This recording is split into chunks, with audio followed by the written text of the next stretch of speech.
हरे कृष्णा सर्वम कृष्ण अर्पणमस्तु प्रभुपाद की गुरु महाराज की जय राधा പവനപുരേശൻ की जय ഓം ശ്രീ മാത്രേ നമഃ ഹര ഹര മഹാദേവ് എല്ലാവർക്കും ഗുരുവായൂർ മഞ്ജരീസിന്റെ വിഷ്ണു സഹസ്രനാമ ക്ലാസ്സിലേക്ക് സ്വാഗതം ഹരേ കൃഷ്ണ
ഇനി നമ്മൾ ഏത് നമ്പർ മുതലേ എടുക്കണ്ടേ ശ്ലോകം നമ്പർ ഇട്ട് തരാമോ?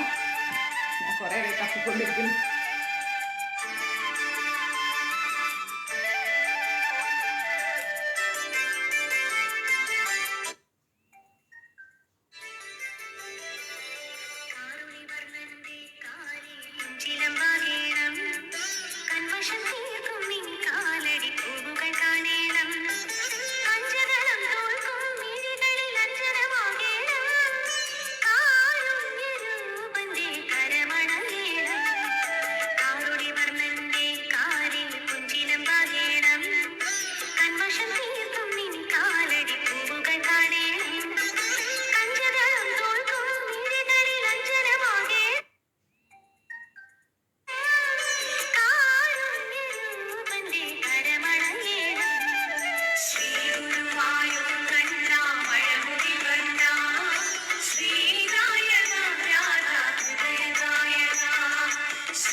29 മുതൽ എടുക്കണം.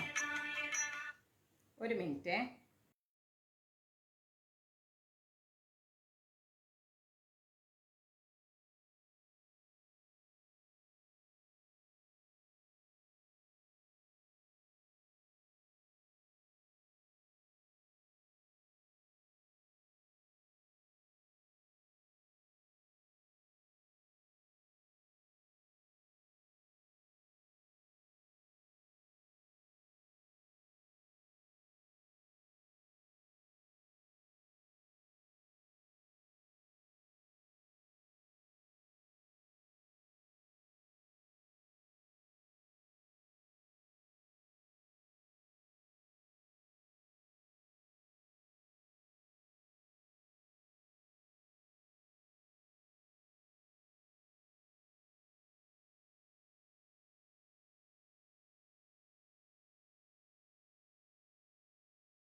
അത് നമ്മുടെ ക്ലാസ് കേൾക്കുന്നൊരു മാതാജി.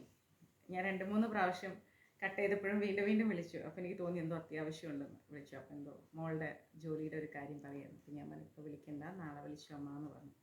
നിങ്ങളെല്ലാവരും വെയിറ്റ് ചെയ്യല്ലേ. ഓരോരുത്തരുടെ സങ്കടവും വിഷമങ്ങളെ നമുക്ക് നോക്കാം. അപ്പോൾ ഗുരുവായൂർ മഞ്ജരീസ് കോൺടാക്ട് നമ്പർ 9342494941.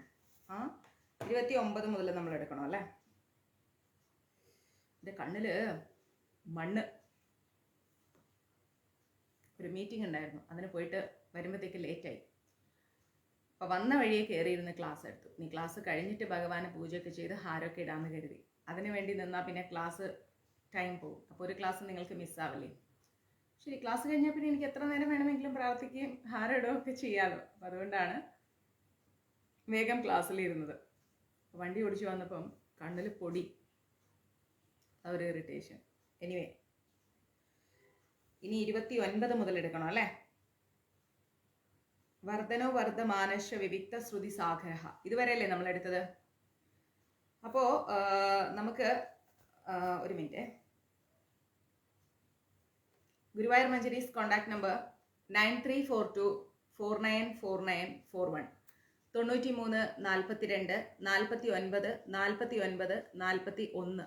ഇതാണ് മഞ്ജരീസിൻ്റെ കോൺടാക്ട് നമ്പർ. നിങ്ങളുടെ വിലയേറിയ അഭിപ്രായങ്ങളും മറ്റു കാര്യങ്ങളും മഞ്ജരീസിൻ്റെ വാട്സപ്പ് നമ്പറിലേക്ക് മെസ്സേജ് ചെയ്ത് വെക്കുക. കഴിയുന്നതും മഞ്ജരീസിൻ്റെ നമ്പറിലേക്ക് തന്നെ വിളിക്കാൻ ശ്രമിക്കുക. മറ്റു നമ്പേഴ്സ് ഒന്നും യൂസ് ചെയ്യാതിരിക്കുക. ദാറ്റ് മീൻസ് ഗ്രൂപ്പിൽ ആഡ് ആയിരിക്കുന്ന എൻ്റെ വാട്സപ്പ് നമ്പർ, പിന്നെ അങ്ങനെയുള്ള നമ്പേഴ്സ്, പിന്നെ എക്സിക്യൂട്ടീവ് കമ്മിറ്റിയുടെ നമ്പേഴ്സിൽ നിങ്ങൾക്ക് വാട്സപ്പിൽ കോൺടാക്റ്റ് ചെയ്യാം. കോൺടാക്റ്റ് ചെയ്യുന്നതിനും മെസ്സേജ് അയക്കുന്നതിനൊക്കെ ഒരു പ്രത്യേക സമയം നിശ്ചയിക്കുക. എല്ലാവരും ഫാമിലി ആയിട്ട് ഇരിക്കുന്നവരാണ്, ജോലിയുള്ളവരാണ്. അപ്പോൾ മോർണിംഗ് തന്നെ മാക്സിമം കോൾസ് അവോയ്ഡ് ചെയ്യുക. ഒരു 9:30 to up to 5:30 വരെയൊക്കെ ഒന്ന് മെസ്സേജ് ഇടാനും കോൾ ചെയ്യാനൊക്കെ ഒന്ന് ശ്രമിക്കുക. സപ്പോസ് നിങ്ങൾക്ക് കോള് കിട്ടിയിട്ടില്ല എന്നാണെങ്കിൽ വിഷമിക്കൊന്നും ചെയ്യേണ്ട, തിരിച്ചു വിളിക്കും. നിങ്ങളുടെ മിസ് കോൾസിലേക്ക് തിരിച്ചു വിളിക്കും കേട്ടോ. അതെ, 9342494941 ഇതാണ്. പിന്നെ മാക്സിമം നോക്കേണ്ടത് മഞ്ജരീസിൻ്റെ ക്ലാസ്സസ് നിങ്ങൾ ഷെയറിങ് വളരെ കുറവാണ്. ഇപ്പം നമുക്ക് ഷെയറിങ് എനിക്ക് തോന്നുന്നു ഒരാൾക്ക് 20 ഗ്രൂപ്പിലേക്കൊക്കെ ഷെയർ ചെയ്യാൻ പറ്റുന്നുള്ളൂ. ഞാൻ ഇപ്പോൾ കുറേ ഡബിങ് ചെയ്ത് വന്നതാ. ഇനിയും ശബ്ദം എടുക്കാൻ പറഞ്ഞ പൊന്ന് ഹരിസാറെ ഞാൻ ചത്തുപോകും. ആമസോണിൻ്റെ സിനിമ ഡബിങ് കഴിഞ്ഞ് ഞാൻ ഒരു മീറ്റിങ്ങും കഴിഞ്ഞ് ഇങ്ങോട്ട് എത്തിയിട്ടുള്ളൂ. നാളെയും തിരിച്ച് ഡബിങ് ഉണ്ട്. ഹെഡ്സെറ്റ് യൂസ് ചെയ്ത് കേൾക്കാമോ? എങ്കിലും ഞാൻ ശബ്ദം എടുത്ത് പറയാം. ഓക്കെ, മാക്സിമം ശബ്ദത്തിൽ പറയാം. ഹെഡ്സെറ്റ് ഉപയോഗിക്കൂ കേട്ടോ, ശ്രദ്ധിച്ച് കേൾക്കൂ, ഹെഡ്സെറ്റ് ഉപയോഗിക്കൂ. അപ്പോൾ മാക്സിമം മഞ്ജരീസിൻ്റെ ക്ലാസ് ഷെയർ ചെയ്യുക. കണ്ടോ, ഇവൻ സന്തത സഹചാരിയൊക്കെ കൂടെ വെച്ചിരിക്കുക. നമുക്ക് ഈ ശബ്ദം കൊണ്ടുള്ള ജോലിയാണല്ലോ, അതുകൊണ്ട് മാക്സിമം ക്ലാസ് ഷെയർ ചെയ്യുക. എല്ലാവരിലേക്കും ക്ലാസ് എത്താൻ നമ്മളൊരു കാരണമായിട്ട് മാറണം.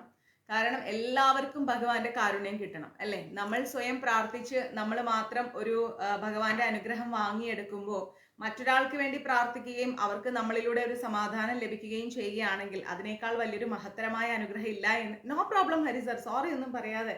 സാറിന് അറിയോ ഇപ്പം ഞാൻ ഡബിങ്ങിന് പോയതും എനിക്ക് ഇത്രയും നേരം സംസാരിച്ചതൊക്കെ എവിടെയോ ഇരിക്കുന്ന സാറിന് എങ്ങനെ അറിയാം? No no no no no, sorry ഒന്നും പറയാൻ പാടില്ല സർ. സോറിയൊക്കെ പറയുമ്പോൾ നമ്മൾ രണ്ടുപേരും ഒരുപാട് അകന്നത് പോലെ ആയിപ്പോവും. അങ്ങനെയൊന്നും ചിന്തിക്കരുത് കേട്ടോ, അങ്ങനെയൊന്നും വേണ്ട സർ. എപ്പോഴും നിങ്ങളെല്ലാവരും എൻ്റെ ഹൃദയത്തിലുണ്ട്, എൻ്റെ പ്രാർത്ഥനയിലുണ്ട്. ഒരിക്കലും നമ്മൾക്കിടയിൽ സോറി പാടില്ല. പക്ഷേ എക്സിക്യൂട്ടീവ് കമ്മിറ്റിയിൽ ഞാൻ എപ്പോഴും പറയും, എന്തെങ്കിലും ചെറിയ മിസ്റ്റേക്സ് നിങ്ങളുടെ ഭാഗത്ത് നിന്നുണ്ടെങ്കിൽ നിർബന്ധമായിട്ടും ക്ഷമ പറയണമെന്ന്. കാരണം എന്ന് വെച്ചാൽ മറ്റൊന്നല്ല, ക്ഷമ പറയുന്തോറും നമ്മൾ കുറച്ചും കൂടി ഉയരും അല്ലേ. മറ്റേത് ക്ഷമയൊക്കെ പറയാതെ ഞാനെന്ന ഭാവത്തിൽ അങ്ങ് ഇരിക്കുമ്പോഴത്തേക്കും അഹങ്കാരം വർദ്ധിച്ച് തലയ്ക്ക് പിടിക്കും. അത് എക്സിക്യൂട്ടീവ് കമ്മിറ്റിയിൽ. പക്ഷേ നമ്മൾ കുടുംബാംഗങ്ങൾക്കിടയിൽ ഒരിക്കലും വേണ്ട കേട്ടോ. ഹരി സാർ ഒരിക്കലും അങ്ങനെ പറയരുത്. ഞാനാണ് അങ്ങയോട് ക്ഷമ ചോദിക്കേണ്ടത്. കാരണം ഞാൻ ക്ലാസ് പതുക്കെ പറയുമ്പോൾ അവിടെ കേൾക്കാൻ പറ്റാത്ത ഒരു സാഹചര്യം ആയതുകൊണ്ടല്ലേ അങ്ങ് പറഞ്ഞത്. പക്ഷെ അങ്ങേക്ക് അറിയില്ലല്ലോ ഞാൻ വർക്കിന് പോയിട്ട് വന്നത്. സാരമില്ല സാർ, ഒന്നും പ്രോബ്ലം ഇല്ല.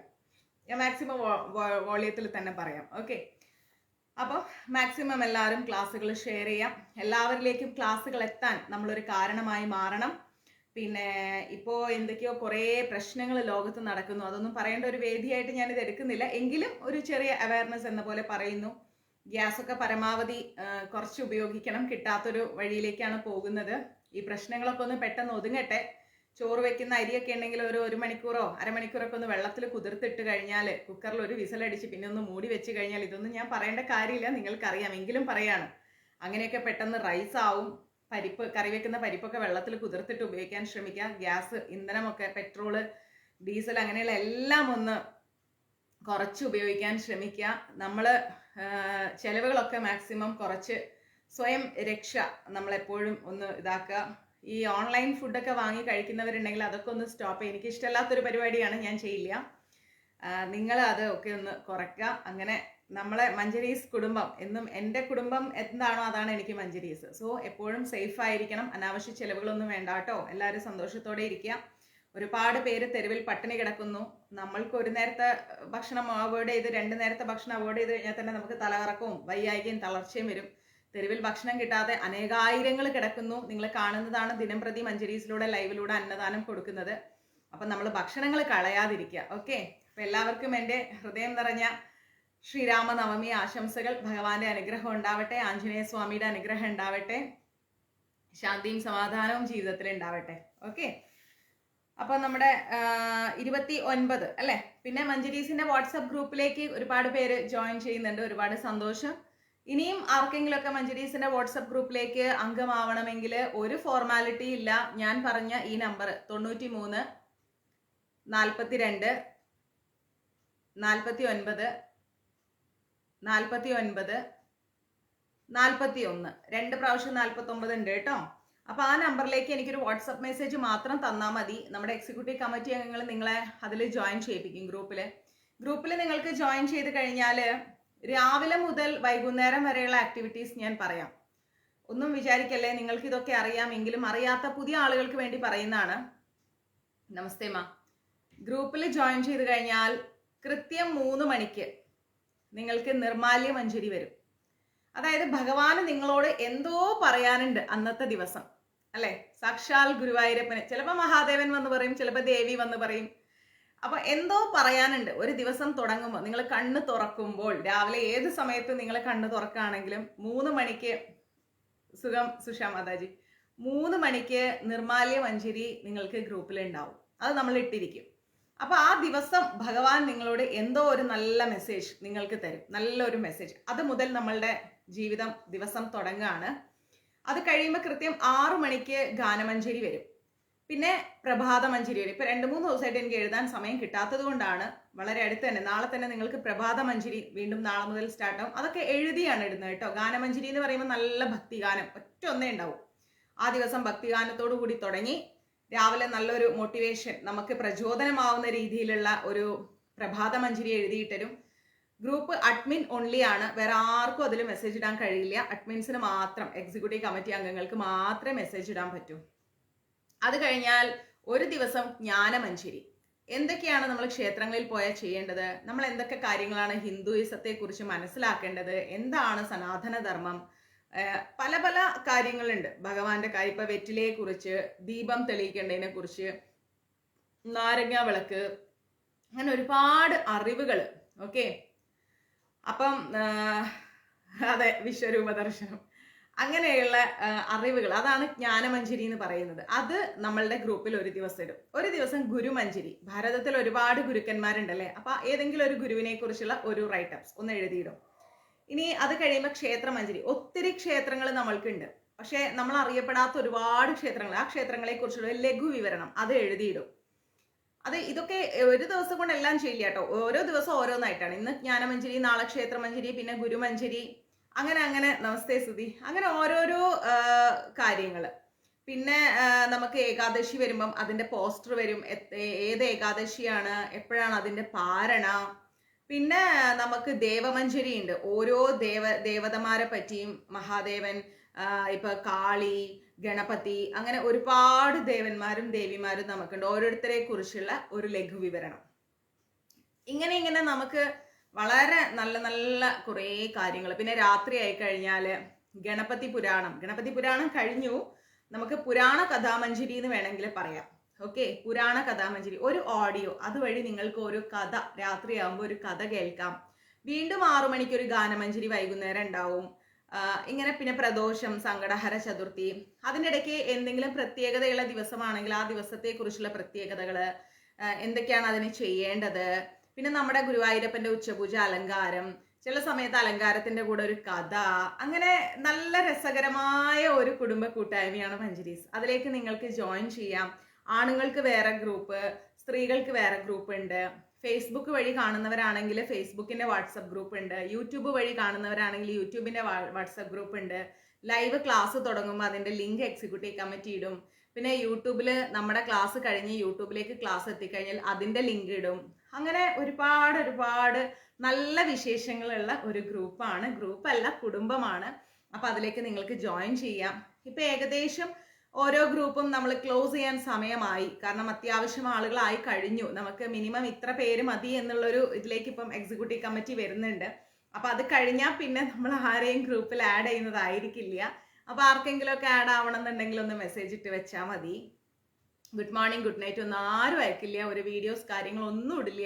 നിങ്ങളുടെ ഗാലറിയോ മറ്റു കാര്യങ്ങളോ ഒന്നും ഫില്ലാവില്ല. പിന്നെ കിച്ചൂട്ടനെ രാധാറാണിന്റെ ഹാരം ഇടുന്ന ഫോട്ടോസ്, അങ്ങനെയൊക്കെയുള്ള കാര്യങ്ങൾ മാത്രമേ വരൂ. ഓക്കെ, ഇതൊക്കെയാണ് കാര്യങ്ങൾ. ഏപ്രിൽ 1-ാം തീയതി മുതൽ കുട്ടികൾക്ക് ക്ലാസ് സ്റ്റാർട്ട് ചെയ്യും, ഫ്രീ ആണ്. അവരെ ഒന്ന് 2 മണിക്കൂറോ 1.5 മണിക്കൂറൊക്കെ ഒന്ന് പിടിച്ചിരുത്തി കുറച്ച് കഥകളൊക്കെ പറഞ്ഞു കൊടുക്കാൻ വേണ്ടിയിട്ട് ഗുരുകുലം ക്ലാസ് ആണ്, തികച്ചും ഫ്രീ ആണ്. സൂം വഴിയാണ് ക്ലാസ് എടുക്കുന്നത്. ഓക്കെ, അപ്പൊ ഇതൊക്കെയാണ് വിശേഷങ്ങൾ. മഞ്ജരീസിന്റെ നമ്പർ ഒന്നുകൂടി പറയാം: 93 42 49 49 41. ഓക്കെ, വിശേഷങ്ങളൊക്കെ കിട്ടിയില്ലേ? ഇനി നമുക്ക് ക്ലാസ് തുടങ്ങാം. 29-ാമത്തെ ശ്ലോകമാണ് ഇനി എടുക്കേണ്ടത്. ശ്രദ്ധിച്ച് കേൾക്കണം. ഇന്ന് നമുക്ക് 9 മണിയായിട്ടേ ഉള്ളൂ, ഒരു 10:30 വരെ കുറച്ച് അധികം എടുത്തിട്ട് പോവാം. കാരണം ഇത് കഴിയുമ്പോൾ ഞാൻ നാരായണീയം സ്റ്റാർട്ട് ചെയ്യും. എനിക്ക് പെട്ടെന്ന് നാരായണീയം സ്റ്റാർട്ട് ചെയ്യണം, അതിന് വേണ്ടിയിട്ട്. ഓക്കെ, 29-ാമത്തെ ശ്ലോകം എന്ന് പറഞ്ഞാൽ സുബുജോ, എടുത്തോളൂ കേട്ടോ, ബുക്ക് എടുത്തോളൂ. സുബുജോ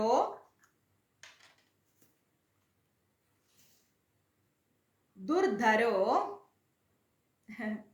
സുബുജോ ദുർധരോ വാഗ്മി. അങ്ങനെ നിർത്താതെ സംസാരിച്ച് ഡബിങ് ചെയ്ത് കഴിഞ്ഞാൽ തലവേദന എടുക്കും, അതാ, വേറെ ഒന്നുമല്ല. സുബുജോ ദുർധരോ വാഗ്മി മഹേന്ദ്രോ വസുദോ വസുഹ. വായിക്കാൻ കിട്ടിയോ? സുബുജോ ദുർധരോ വാഗ്മി മഹേന്ദ്രോ വസുദോ വസു. വസുഹ ഉണ്ട് കേട്ടോ, 2 കുത്തുണ്ട് അറ്റത്ത്. നൈഗരൂപോ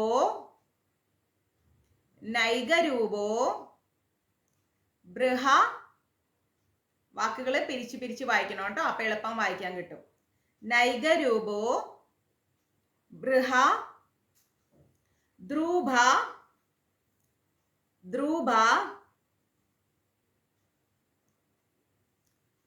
നൈഗരൂപോ ബൃഹദ്രൂപ ശിബിവിഷ്ടഃ. തരാം. നാരായണി നമുക്ക് ഓർഡർ കൊടുത്തിട്ട് വന്നിട്ടില്ല അമ്മ. കുറച്ച് ബുക്സ് ഒക്കെ ഓർഡർ കൊടുത്തിട്ടുണ്ട്, എത്തിയിട്ടില്ല. എത്തിയ ഉടനെ തന്നെ അയച്ചുതരാം കേട്ടോ. നൈഗരൂപോ ബൃഹദ്രൂപ शिबि विष्टः प्रकाशनः പ്രകാശനഃ. ഓക്കെ, ഇനി അതിന്റെ അർത്ഥം എന്ന് പറഞ്ഞാൽ സുഭുജോ എന്നുള്ളത് നമുക്ക് സുഭുജ എന്നെടുക്കാം. ഓക്കെ, നമസ്തേ തങ്കമണി മാതാജി. സുഭുജോ എന്നുള്ളത് സുഭുജ എന്നെടുക്കാം നമുക്ക്. സുഭുജ എന്ന് പറഞ്ഞാൽ സുന്ദരങ്ങളായ ഭുജങ്ങളോട് കൂടിയവൻ. സു എന്ന് പറഞ്ഞാൽ സുന്ദരം, ഭുജഹ അല്ലെങ്കിൽ ഭുജോ എന്നെടുത്ത ഭുജം, സുന്ദരങ്ങളായ ഭുജങ്ങളോട് കൂടിയവൻ. അടുത്തത് എന്താ? ദുർധരോ അല്ലെങ്കിൽ ദുർധര. ശ്ലോകം വായിക്കുമ്പോൾ ദുർധരോ എന്ന് വായിക്കണം. ദുർധരോ എന്ന് പറഞ്ഞു കഴിഞ്ഞാൽ മറ്റുള്ളവരാൽ ധാരണം ചെയ്യാൻ കഴിയാത്ത ലോകധാരകങ്ങളായ ഭൂമി മുതലായവയെ ധരിക്കുന്നവൻ. അതായത് മറ്റുള്ള ആർക്കും ചെയ്യാൻ പറ്റാത്ത, ഇപ്പൊ ഭൂമിയെ ഉയർത്തിക്കൊണ്ടുവരാനൊക്കെ ആർക്കെങ്കിലും സാധിക്കുമോ? ആർക്കും സാധിക്കില്ല. അങ്ങനെ ആർക്കും സാധിക്കാത്ത കാര്യങ്ങൾ ചെയ്യാൻ കഴിവുള്ളവൻ. ദുർധര, കഷ്ടപ്പാടാണ്. ഭൂമിയൊക്കെ വരാഹരൂപത്തിൽ ഉയർത്തിക്കൊണ്ടുവരാ, പിന്നെ ഗോവർദ്ധനഗിരി താങ്ങി നിർത്തുക, ഇതൊക്കെ ഭഗവാൻ മാത്രം ചെയ്യാൻ പറ്റുന്ന കാര്യങ്ങളാണ്, വേറെ ആർക്കും ചെയ്യാൻ കഴിയില്ല.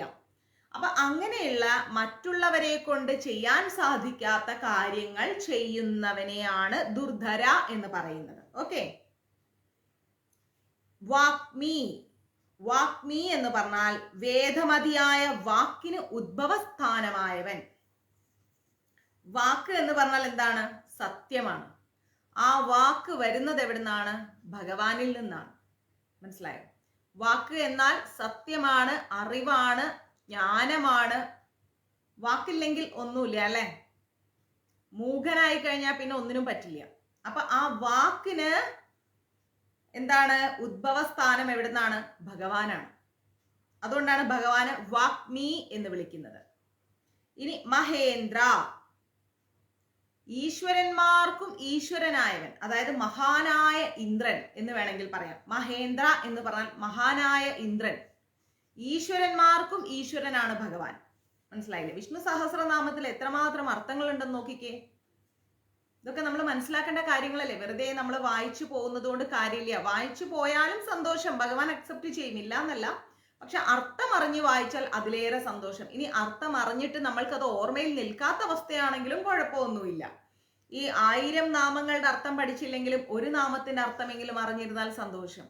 ഓക്കെ, അപ്പൊ അതുകൊണ്ട് അത് പ്രശ്നമൊന്നുമില്ല. മഹേന്ദ്ര, മഹേന്ദ്ര എന്ന് പറഞ്ഞാൽ മഹാനായ ഇന്ദ്രൻ, ഈശ്വരന്മാരുടെയും ഈശ്വരൻ, അതാണ് ഭഗവാൻ. അതുകൊണ്ടാണ് ഭഗവാനെ മഹേന്ദ്ര എന്ന് വിളിക്കുന്നത്. ഇനിയോ വസുധ. വസുധ, വസുധ എന്ന് പറഞ്ഞാൽ ധനത്തെ ദാനം ചെയ്യുന്നവൻ. ധനം, ആ ധനത്തെ ദാനം ചെയ്യുന്നവൻ. ഭഗവാൻ നമുക്ക് സർവ്വ ഐശ്വര്യങ്ങളും തരും. അതുകൊണ്ടാണ് ഭഗവാനെ വസുധ എന്ന് വിളിക്കുന്നത്. വസുഹ, വസുഹ എന്ന് പറഞ്ഞാൽ ദാനം ചെയ്യപ്പെടുന്ന ധനമായിരിക്കുന്നവൻ. ഭഗവാൻ ധനത്തെ ദാനം ചെയ്യുന്നുണ്ട്. ഈ ധനം ആരാണ്? ഭഗവാൻ തന്നെയാണ്. അപ്പോ ആത്മസ്വരൂപത്തെ മായ കൊണ്ട് മറയ്ക്കുന്നവൻ അല്ലെങ്കിൽ അന്തരീക്ഷത്തിൽ വസിക്കുന്നവൻ, ഇതൊക്കെ വസുഹ എന്ന് പറയുന്നതിന്റെ അർത്ഥമാണ്. ബിജി പ്രഭു, ഹോജി ഹോജി ശിവൻകുട്ടി, കറക്റ്റ് ആണോ ഞാൻ പേര് വായിക്കുന്നത്? അപ്പൊ ഭഗവാൻ ധനത്തെ ദാനം ചെയ്യുന്നു. ഈ ഭഗവാൻ ദാനം ചെയ്യുന്ന ധനം, നമസ്തേ സ്വാമി, ഭഗവാൻ ദാനം ചെയ്യുന്ന ധനം എന്ന് പറഞ്ഞാൽ എന്താണ്? അതും ഭഗവാനാണ്. മനസ്സിലായില്ലേ? അപ്പൊ ധനത്തെ ദാനം ചെയ്യുന്നവൻ. പ്രശ്നം സോൾവ് ആയോ? ബിജി പ്രഭു സക്സസ്. അത്രേ ഉള്ളൂ. കിച്ചൂട്ടന്റെ അടുത്തൊരു കാര്യം പറഞ്ഞാൽ അതിന് മാറ്റമൊന്നുമില്ല. ഇന്ന് രാവിലെ അല്ലേ എന്നോട് പറഞ്ഞത് ഇങ്ങനെ ഒരു പ്രശ്നം ഉണ്ടെന്ന്? സോൾവ് ആയില്ലേ? അത്രയും മതി. ഹരേ കൃഷ്ണ. കിച്ചൂട്ടൻ കാണാത്തതും കേൾക്കാത്തതും ഒന്നുമില്ല. ബിജി പ്രഭു കുറെ നാളായി ലൈവില് വന്നിട്ട്. അപ്പൊ കിച്ചൂട്ടൻ ഇവിടെ ഇരുന്ന് നോക്കും ആരൊക്കെയാ ലൈവില് വരുന്നത്, ആരൊക്കെയാ കമന്റ് ഇടുന്നത് എന്ന്. അപ്പൊ എന്താ, ഇവൻ വരുന്നില്ലല്ലോ കുറച്ച് നാളായിട്ട്, അപ്പൊ അവൻ എന്നെ ഒന്ന് ഓർമ്മപ്പെടുത്താം എന്ന് കരുതിയിട്ട് കിച്ചൂട്ടൻ ചെറിയൊന്ന് ടൈറ്റ് ആക്കി പിടിച്ചതാ. ഇപ്പൊ അത് ശരിയായില്ലേ? ഇനി വേഗം ലീവൊക്കെ പിടിച്ച് നാട്ടിലേക്ക് വരൂ. ഇവിടെ കുടുംബമായിട്ട് സന്തോഷമായിട്ടിരിക്കൂ. ഗുരുവായൂർ അമ്പലത്തിൽ പോവും, ഭഗവാനെ കാണും, ഹാപ്പി ആയിട്ടിരിക്കൂ. നന്ദി ഭഗവാനെ. അത്രേ ഉള്ളൂ. ഹരേ കൃഷ്ണ. ഒന്നും പേടിക്കണ്ട കേട്ടോ. ഇനി സാധിക്കുമ്പോഴെല്ലാം ലൈവില് വരിക, ഭഗവാനെ കാണുക. കിച്ചൂട്ടൻ എവിടെ നിന്ന് ഇങ്ങനെ നോക്കും ആരൊക്കെയാ കമന്റ് ഇടുന്നത്. ഏയ് ഇപ്പൊ ഞാൻ പറഞ്ഞിട്ടുള്ള ഒരാളോട് ക്ഷമ പറയരുത്, ഒരിക്കലും പറയരുത് ബിജി പ്രഭു. എന്റെ ഹൃദയത്തിലുണ്ട് അങ്ങൊക്കെ. ഓക്കെ, അങ്ങ് ഒരിക്കല് വെളിയിൽ, അദ്ദേഹം ദുബായിലാണ്, എവിടുന്നോ ദുബായിൽ നിന്ന് വന്നപ്പം എനിക്കൊരു വെള്ള ഹാൻഡ് ബാഗ് ഗിഫ്റ്റ് ചെയ്തു, എനിക്ക് ഇങ്ങോട്ടേക്ക് അയച്ചു തന്നു. ഞാൻ ഗുരുവായൂരെത്തി, അദ്ദേഹത്തെ കാണാൻ പറ്റിയില്ല. അപ്പം നാട്ടിലേക്ക് വന്നപ്പം അദ്ദേഹത്തിന്റെ വൈഫും അദ്ദേഹം എല്ലാം കൂടെ ഗുരുവായൂർ വന്ന് എനിക്കൊരു ബാഗ്, ഒരു ഹാൻഡ് ബാഗ് വാങ്ങി അയച്ചു. അയ്യോ, എനിക്ക് ഒരുപാട് ഇഷ്ടമായിരുന്നു ആ ബാഗ്. ഇപ്പോഴും എൻ്റെ കയ്യിലുണ്ട് അത്, ഞാൻ ഇപ്പോഴും അത് ഉപയോഗിക്കുന്നു. എനിക്ക് അങ്ങനെ ഗിഫ്റ്റ് കിട്ടിയപ്പോൾ അല്ലേ, നമുക്ക് അങ്ങനെ എന്താ പറയാ, ലക്ഷങ്ങളോ കോടികളോ ഒന്നുമല്ല, ഹൃദയം കൊണ്ട് അവര് നമുക്കൊരു പൂ തന്നാൽ പോലും എനിക്കൊക്കെ ഭയങ്കര ഇഷ്ടമാണ്. തന്നില്ലെങ്കിലും ഇഷ്ടമാണ്. പക്ഷെ അദ്ദേഹം അങ്ങനെ തന്നപ്പോൾ എനിക്ക് ഒരുപാട് സന്തോഷമായി. അത് ഇന്നും ഞാൻ ഓർത്തിരിക്കുന്നു. എൻ്റെ ഹൃദയത്തിൽ എപ്പോഴും അതുണ്ട്. അങ്ങയോടും ഭാര്യയോടും മക്കളോടും അച്ഛൻ്റെ കാര്യം എനിക്കറിയാം, അമ്മയോടും ഒക്കെ എല്ലാ കാര്യങ്ങളും എനിക്കറിയാം. എല്ലാവരോടും ഒരുപാട് സ്നേഹവും സന്തോഷവുമാണ്. അങ്ങ് കുറച്ച് വിഷമിച്ചു അവിടെ ആ പ്രശ്നം ഉണ്ടായപ്പം. ഇപ്പം ആ പ്രശ്നം ഇന്ന് രാവിലെ, ഇന്നലെ എന്നോട് പറഞ്ഞപ്പോൾ ഞാൻ പറഞ്ഞു അങ്ങ് വിഷമിക്കേണ്ട, ധൈര്യമായിട്ടിരിക്കുന്നു. ഇന്ന് രാവിലെ തന്നെ ഞാൻ കിച്ചൂട്ടനോട്, രാധാറാണിയോട് അത് പറഞ്ഞു. പോട്ടെ കിച്ചൂട്ടാ, ഇനി വന്നോളെന്ന് പറഞ്ഞു. അപ്പത്തേക്ക് അത് കഴിഞ്ഞില്ലേ, ഇനി സമാധാനമായിട്ട് വരൂ കേട്ടോ. എന്താ മോനെ ചോദിച്ചേ ചിഞ്ചു? വസു എന്നാണ് മോളെ, പക്ഷെ അതിന്റെ അറ്റത്ത് 2 കുത്ത് കണ്ടോ? ആ 2 കുത്ത് വരുമ്പോ ഹ എന്ന് ചേർത്ത് വായിക്കണം, മനസ്സിലായോ? വസുഹ, ഹു അല്ലടാ, ഹ, വസുഹ. ഓക്കെ, കണ്ണ, വസുഹ എന്നാണ് കേട്ടോ. അപ്പൊ ദാനം ചെയ്യപ്പെടുന്ന ധനമായിരിക്കുന്നവനാരോ അതാണ് വസുഹ എന്ന് പറയുന്നത്. അതുകൊണ്ടാണ് കേട്ടോ. ഇനി അത് മാത്രമല്ല, അന്തരീക്ഷത്തിൽ വസിക്കുന്നത് കൊണ്ടും ഭഗവാനെ നമ്മൾ വസുഹ എന്ന് പറയും. ക്ലിയർ? ഇനി നൈകരൂപഹ, അവിടെയും 2 കുത്തുണ്ട്. അടുത്ത ലൈൻ നോക്കുമ്പം നമുക്ക് ശ്ലോകത്തിൽ വരുമ്പോ നൈകരൂപോ എന്നാണ് കാണിക്കുന്നത്. ഓക്കെ, അങ്ങനെ തന്നെ അർത്ഥം എടുത്തോളൂ. ഞാൻ നിങ്ങൾക്ക് സിംഗിൾ പറഞ്ഞ ചിലപ്പോൾ വേർഡ്സിന്റെ ആ പ്രൊനൗൺസിയേഷൻ മാറിപ്പോ. അപ്പൊ നൈകരൂപോ എന്ന് തന്നെ എടുത്തോളൂ. നൈകരൂപോ എന്ന് പറഞ്ഞു കഴിഞ്ഞാൽ ഏകമായ രൂപമില്ലാത്തവൻ. ഭഗവാൻ ഏത് രൂപത്തിലും വരും, എങ്ങനെയും വരും, എവിടെയും വരും, ആരുടെ അടുത്തും വരും. ഇന്നിപ്പം കിച്ചൂട്ടൻ നേരെ ബിജി പ്രഭുവിന്റെ അടുത്തായിരുന്നു പോയത്. അദ്ദേഹത്തിന് ഒരു ചെറിയ ലീവിന്റെയും മറ്റു കാര്യങ്ങളുടെയൊക്കെ പ്രശ്നം വന്നപ്പം. അപ്പൊ അതുപോലെ ഏത് രീതിയിലും, എവിടെ വേണമെങ്കിലും, എങ്ങനെ വേണമെങ്കിലും, ആരുടെ അടുത്ത് വേണമെങ്കിലും ഭഗവാന് വരാൻ സാധിക്കും. അതുകൊണ്ടാണ് ഭഗവാന് നൈകരൂപോ എന്ന് വിളിക്കുന്നത്.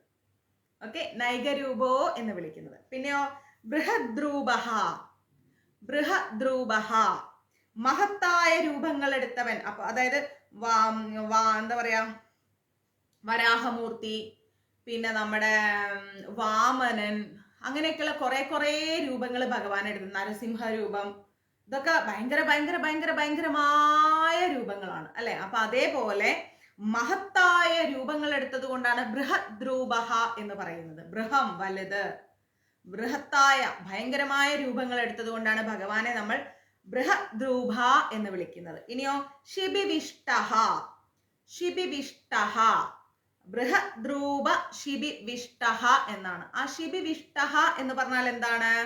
ശിബി എന്ന് പറഞ്ഞ അർത്ഥം എന്താണെന്നറിയോ? പശു, ഗോമാതാവ്. ശിബി എന്ന് പറഞ്ഞാൽ പശു. അപ്പോ ശിബി എന്ന് പറയുന്ന പശുക്കളിൽ യജ്ഞരൂപത്തിൽ സ്ഥിതി ചെയ്യുന്നവൻ. പശുക്കളിൽ യജ്ഞരൂപത്തിൽ സ്ഥിതി ചെയ്യുന്നത് കൊണ്ടാണ് ഭഗവാന് ശിബിവിഷ്ട എന്ന് വിളിക്കുന്നത്. ഓക്കെ, ഇനി ശിബി എന്ന് പറഞ്ഞാൽ രശ്മി എന്നൊരർത്ഥം കൂടിയുണ്ട്. രശ്മി എന്നും പറയും ശിബിയെ കൊണ്ട്. അപ്പോ ആ രശ്മികളിൽ നിവിഷ്ടൻ, പ്രവേശിക്കുന്നവൻ. പ്രകാശമാണ്, പശുവാണ്, ഭഗവാൻ എല്ലാമാണ്. പക്ഷെ ചില വാക്കുകളുടെ അർത്ഥം നമ്മൾ മാറ്റിപ്പിടിച്ച് പറയുമ്പോ ഉള്ള ഇതാണ് ഞാൻ പറഞ്ഞു വരുന്നത്. അപ്പോ പശുക്കളിലും ഭഗവാനുണ്ട്, വെളിച്ചത്തിലുമുണ്ട്. ശിബിവിഷ്ടൻ ആണ്, പ്രകാശത്തില് രശ്മിയിലുമുണ്ട്. അതുകൊണ്ടാണ് ഭഗവാനെ നമ്മൾ ശിബിവിഷ്ടഹ എന്ന് വിളിക്കുന്നത്. നമുക്ക് നാരായണൻ, മാധവൻ, കൃഷ്ണൻ, അച്യുതൻ, കേശവൻ, ഇതൊക്കെയല്ലേ പേരറിയൂ. ഇങ്ങനെ ഭഗവാന് ശിബിവിഷ്ടഹ എന്നൊരു പേരുണ്ടെന്നൊക്കെ നമുക്കറിയായിരുന്നു. ഇത്ര കാലവും നമ്മൾ സഹസ്രനാമൊക്കെ വായിച്ചിട്ടും സഹസ്രനാമമാണെന്നറിയാം എന്നല്ലാതെ ഇങ്ങനെ ഒരു അർത്ഥമാണ് ഈ ഒരു വാക്കിൽ ഒളിഞ്ഞിരിക്കുന്നത് എന്നുള്ളത് നമുക്കറിയില്ലായിരുന്നു അല്ലേ. അപ്പൊ എന്തായാലും ഭഗവാന്റെ കാരുണ്യം കൊണ്ട് നമ്മൾ അതൊക്കെ മനസ്സിലാക്കി വരുന്നു. അതിന് തന്നെ ഭഗവാനോട് ഈ ജന്മം നമ്മൾ കടപ്പെട്ടിരിക്കണം. അപ്പൊ ശിബിവിഷ്ടഹ എന്ന് പറഞ്ഞാൽ അതാണ് അർത്ഥം. ഓക്കെ, ഇനിയോ പ്രകാശനഹ, ശിബിവിഷ്ട പ്രകാശനഹ, പ്രകാശനഹ എന്ന് പറഞ്ഞു കഴിഞ്ഞാൽ എല്ലാ വസ്തുക്കളെയും പ്രകാശിപ്പിക്കുന്നവൻ, എല്ലാ വസ്തുക്കളെയും പ്രകാശിപ്പിക്കുന്നുണ്ട്. അപ്പൊ നമ്മൾ വിചാരിക്കും നമ്മളൊക്കെ പ്രകാശിക്കുന്നുണ്ടോന്ന്. ഉണ്ട്, നമ്മളിലൊക്കെ ഒരു ആത്മചൈതന്യമുണ്ട്. മനസ്സിലായി? എല്ലാവരിലും ഉണ്ട് ആത്മചൈതന്യം. ആരും കുറഞ്ഞ ആൾക്കാരല്ല, ആരും താഴെയുള്ളവരും അല്ല. എല്ലാവരും ഒന്നിനൊന്ന് മെച്ചമാണ്. എല്ലാവരിലും അവരുടേതായ ക്വാളിറ്റീസ് ഉണ്ട്, നന്മകളുണ്ട്. അതുപോലെ നമ്മളൊക്കെ മനുഷ്യലോകത്തുള്ളത് കൊണ്ടും നമ്മളൊന്നും പൂർണ്ണമായ ഒരു അറിവില്ലാത്തത് കൊണ്ടും നമുക്ക് പരിമിതികളും ഉണ്ട്, അറിവില്ലായ്മയുണ്ട്, തിന്മകളും ഉണ്ട്. പക്ഷെ ഭഗവത് സേവനം ചെയ്യുമ്പോഴും ഭഗവാനുമായി അടുക്കുമ്പോഴും നമുക്ക് കുറെ അറിവുകൾ കിട്ടും. ഇതല്ല ശരി, ഇതാണ് ശരി. അപ്പൊ നമ്മൾ പറയാറില്ലേ അനുഭവമാണ് ഗുരു എന്ന്. അങ്ങനെയുള്ള ഗുരുക്കന്മാര്, പിന്നെ നമ്മളുടേതായ ഗുരുക്കന്മാരിൽ നിന്നും നമ്മുടെ അനുഭവങ്ങളിൽ നിന്നും നമുക്ക് ഒരുപാട് അറിവ് ലഭിക്കും, ജ്ഞാനം ലഭിക്കും. അങ്ങനെ നമ്മൾ എന്താവും, നമ്മളിലെ തെറ്റുകളെ എല്ലാം മാച്ച് നമ്മൾക്ക് നല്ല നന്മ ലഭിക്കുമ്പോൾ നമ്മൾക്ക് ആ ഒരു പ്രകാശപൂർണമായ ഒരു അവസ്ഥ ലഭിക്കും. മനസ്സിലായില്ലേ? അങ്ങനെ പ്രകാശപൂരിതമായിരിക്കുന്ന ഒരവസ്ഥ നമുക്ക് ഉണ്ടാവും. അപ്പൊ അതുകൊണ്ടാണ് ഇവിടെ പ്രകാശനഹ എന്ന് പറയുന്നത്. എല്ലാവരെയും പ്രകാശിപ്പിക്കുന്നുണ്ട് ഭഗവാൻ. മനസ്സിലായോ? എല്ലാവരെയും പ്രകാശിപ്പിക്കുന്നുണ്ട്. ആരും ഒരിക്കലും പറയരുത് എന്നെ കൊണ്ട് ഒന്നിനും കൊള്ളില്ല, ഞാനൊരു വേസ്റ്റ് ആണ്, എന്നെ ആർക്കും വേണ്ട എന്നൊന്നും ഒരിക്കലും പറയരുത്. എല്ലാവരെയും പ്രകാശിപ്പിക്കുന്നവനാണ് ഭഗവാൻ. എല്ലാവരിലെയും ആത്മചൈതന്യം ഭഗവാനാണ്. മനസ്സിലാവുന്നുണ്ടോ?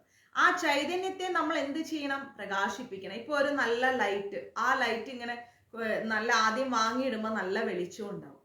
പിന്നെ ആ ലൈറ്റ് ഇങ്ങനെ പൊടി പിടിച്ച് ആ പൂർണ്ണമായ പ്രകാശം പുറത്തു വരാത്ത ഒരവസ്ഥ വരും. അപ്പൊ നമ്മൾ എന്ത് ചെയ്യും? ആ ലൈറ്റിനെ നന്നായി തുടച്ചാൽ ആ പ്രകാശം മൊത്തത്തിൽ പുറത്തേക്ക് വരും. അപ്പൊ അതേപോലെ നമ്മളിൽ ഇരിക്കുന്ന പൊടി പടലങ്ങളെ നമ്മൾ എന്ത് ചെയ്യണം? തുടച്ചു മാറ്റണം. അതെങ്ങനെയാ? നല്ല എന്താ പറയാ, പിയേഴ്സ് സോപ്പോ കുറ്റിക്കൂറ സോപ്പൊക്കെ ഇട്ട് ഡവ് സോപ്പൊക്കെ ഇട്ട് കുളിച്ചാൽ ആ പൊടി അങ്ങ് പോവും? അത് ശരീരത്തിന്റെ പുറത്തുള്ള അഴുക്ക്. നമ്മുടെ ഹൃദയത്തിൽ, നമ്മുടെ ചിന്തകളിൽ, നമ്മുടെ ബോധമണ്ഡലങ്ങളിൽ നമ്മൾ കാണാത്ത കുറെ അഴുക്കുകളുണ്ട്. അതെല്ലാം നമ്മൾ എങ്ങനെയാ കളയുക? ജ്ഞാനത്തിലൂടെ. ഈ ജ്ഞാനം എവിടെ നിന്ന് കിട്ടും നമുക്ക്? ഇതുപോലെയുള്ള ഗ്രന്ഥങ്ങളിൽ നിന്ന്. ഇതുപോലെ നമ്മൾ സഹസ്രനാമങ്ങൾ ചൊല്ലുമ്പോൾ, നമ്മൾ ഏകാഗ്രതയോടുകൂടി ഇരിക്കുമ്പം അങ്ങനെ നമുക്ക് എന്താ ലഭിക്കുക? ജ്ഞാനം ലഭിക്കും. ആ ജ്ഞാനം നമ്മളെ ആന്തരികമായി ശുദ്ധീകരിക്കും. നമ്മുടെ ദേഷ്യമൊക്കെ കൺട്രോൾ ആവും, നമ്മുടെ ചിന്തകളെ നിയന്ത്രിക്കും, നമ്മളുടെ ജീവിതത്തിന് ഒരു അടുക്കും ചിട്ടയും തരും. ഈ ഭൗതികമായ ലോകത്തിനോടുള്ള ഒരു അറ്റാച്ച്മെന്റ് അത് നമുക്ക് കുറഞ്ഞു കിട്ടും. ഈ അറ്റാച്ച്മെന്റ് ആണ് നമ്മൾക്ക് പ്രശ്നം ഉണ്ടാക്കുന്നത്. ഈ ലോകത്തിൽ നമുക്ക് അത് വേണം, ഇത് വേണം, അങ്ങനെ വേണം, ഇങ്ങനെ വേണം, ഞാൻ ഇങ്ങനെയാവണം, ഞാൻ അങ്ങനെയാവണം, ഈ ചിന്തകളിൽ നിന്നെല്ലാം മാറി. ഇവിടെ ഞാനൊരു അതിഥിയാണ്, കഴിഞ്ഞ വട്ടവും ഞാനിവിടെ വന്നിരുന്നു, ഇനിയും നമ്മൾ ഇവിടെ വരാതിരിക്കാൻ എന്ത് ചെയ്യണം? ഭഗവാന്റെ അടുത്തേക്ക് പോകണം എന്ന് കരുതി മരിക്കണം എന്നല്ല പറയുന്നത്. നന്മ ചെയ്തിട്ട് നല്ല പ്രവർത്തികൾ ബാക്കി വെച്ചിട്ട് എന്നും എല്ലാവരാലും നല്ല രീതിയിൽ നമ്മളെ ഓർക്കുന്ന രീതിയിൽ ഈ ലോകത്ത് നിന്ന് നമ്മൾ പോകണം, അല്ലെ? നമ്മൾ പോയി കഴിഞ്ഞാൽ നമ്മളെ ഓർത്ത് വിതുമ്പാൻ ഒരു 10 പേരെങ്കിലും ഈ ലോകത്തുണ്ടാവും. അല്ലാടോ പണ്ടാരും ചത്തുപോയല്ലോ സ്വസ്ഥമായി എന്ന് പറയുന്ന അവസ്ഥ നമ്മൾ ജീവിച്ചിരിക്കുമ്പോൾ ഉണ്ടാക്കരുത്. നമ്മളോട് അസൂയയും കുശുമ്പുള്ളവർ പറയും, അത് പറഞ്ഞോട്ടെ, സാരമില്ല. പക്ഷെ നമ്മൾ പോകുമ്പോൾ 10 പേരെങ്കിലും നിശബ്ദമായി അവരെ കണ്ണിൽ നിന്നൊരു കണ്ണുനീർ തുള്ളി വീഴുന്നുണ്ടെങ്കിൽ അതാണ് നമ്മൾ സമ്പാദിച്ച ഏറ്റവും വലിയ സമ്പാദ്യം. മനസ്സിലാവുന്നുണ്ടോ? നമ്മൾ സമ്പാദിച്ച ഏറ്റവും വലിയ സമ്പാദ്യം അതാണ്.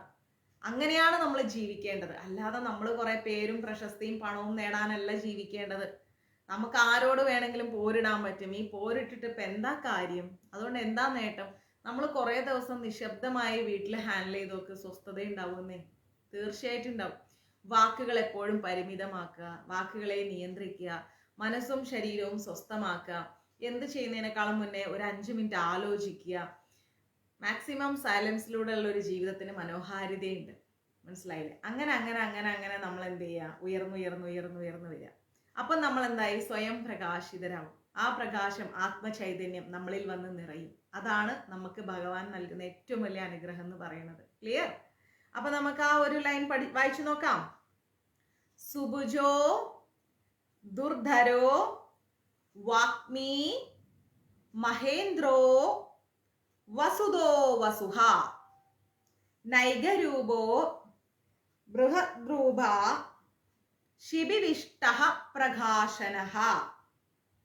ഓക്കെ, അതിന്റെ അർത്ഥം എന്ന് പറഞ്ഞാൽ സുന്ദരമായ കൈകളുള്ള, വേദമതിയായ വാക്കിന് ഉദ്ഭവസ്ഥാനമായിരിക്കുന്ന, ഈശ്വരന്മാർക്കും ഈശ്വരനായിരിക്കുന്ന, ധനത്തെ ദാനം ചെയ്യുന്ന ധനമായിരിക്കുന്ന, ഒരുപാട് രൂപങ്ങളുള്ള, മഹത്തായ രൂപങ്ങളെടുത്ത, പശുക്കളിലും പ്രകാശത്തിലും വസിക്കുന്ന, എല്ലാ വസ്തുക്കളെയും പ്രകാശിപ്പിക്കുന്ന ആ ആത്മചൈതന്യ സ്വരൂപനായിരിക്കുന്ന സാക്ഷാൽ ഗുരുവായൂരപ്പനെ നമുക്ക് നമസ്കരിക്കാം. ക്ലിയർ? ഇനി 30ാമത്തെ ശ്ലോകമാണ് കേട്ടോ. 30ാമത്തെ ശ്ലോകം എന്ന് പറഞ്ഞാൽ ഓജസ് തേജോ. നിർത്തി വായിച്ചു പോയിക്കോ. ഓജസ് തേജോ. ഓജസ് തേജോ ദ്യുതിധര. ഈ വാക്ക് ഒരു വാക്കാണ് കേട്ടോ. ഇത് നമ്മൾ ഒരു വാക്കായിട്ടാണ് അർത്ഥം എടുക്കേണ്ടത്. ഓക്കെ, ഓജസ് തേജോ ദ്യുതിധര. ഓജസ് തേജോ ദ്യുതിധര. ഒന്നുകൂടി വായിച്ചേ. ഓജസ് തേജോ ദ്യുതിധര. കിട്ടിയോ? കുറച്ച് അമ്മമാരും കുട്ടികളൊക്കെ പഠിക്കുന്നുണ്ട്, അപ്പൊ അവർക്ക് വേണ്ടിയിട്ടാണ് ഇങ്ങനെ പറയുന്നത് കേട്ടോ. വായിക്കാൻ അറിയുന്നവർക്ക് ഈസിയാണ്, അല്ലാത്ത ആദ്യമായി പഠിക്കുന്നവരൊക്കെ വായിക്കുന്നവരൊക്കെ ഉണ്ട്, അതുകൊണ്ടാണേ. ഓജസ് തേജോ ദ്യുതിധര പ്രകാശാത്മാ. പ്രകാശാത്മാ, പ്രകാശം, ആത്മാ, പ്രകാശാത്മാ. പ്രതാപനഃ. പ്രതാപനഃ. അതൊക്കെ വായിച്ചു പോയിക്കോളൂ. ഓജസ് തേജോ ദ്യുതിധര പ്രകാശാത്മാ പ്രതാപനഃ.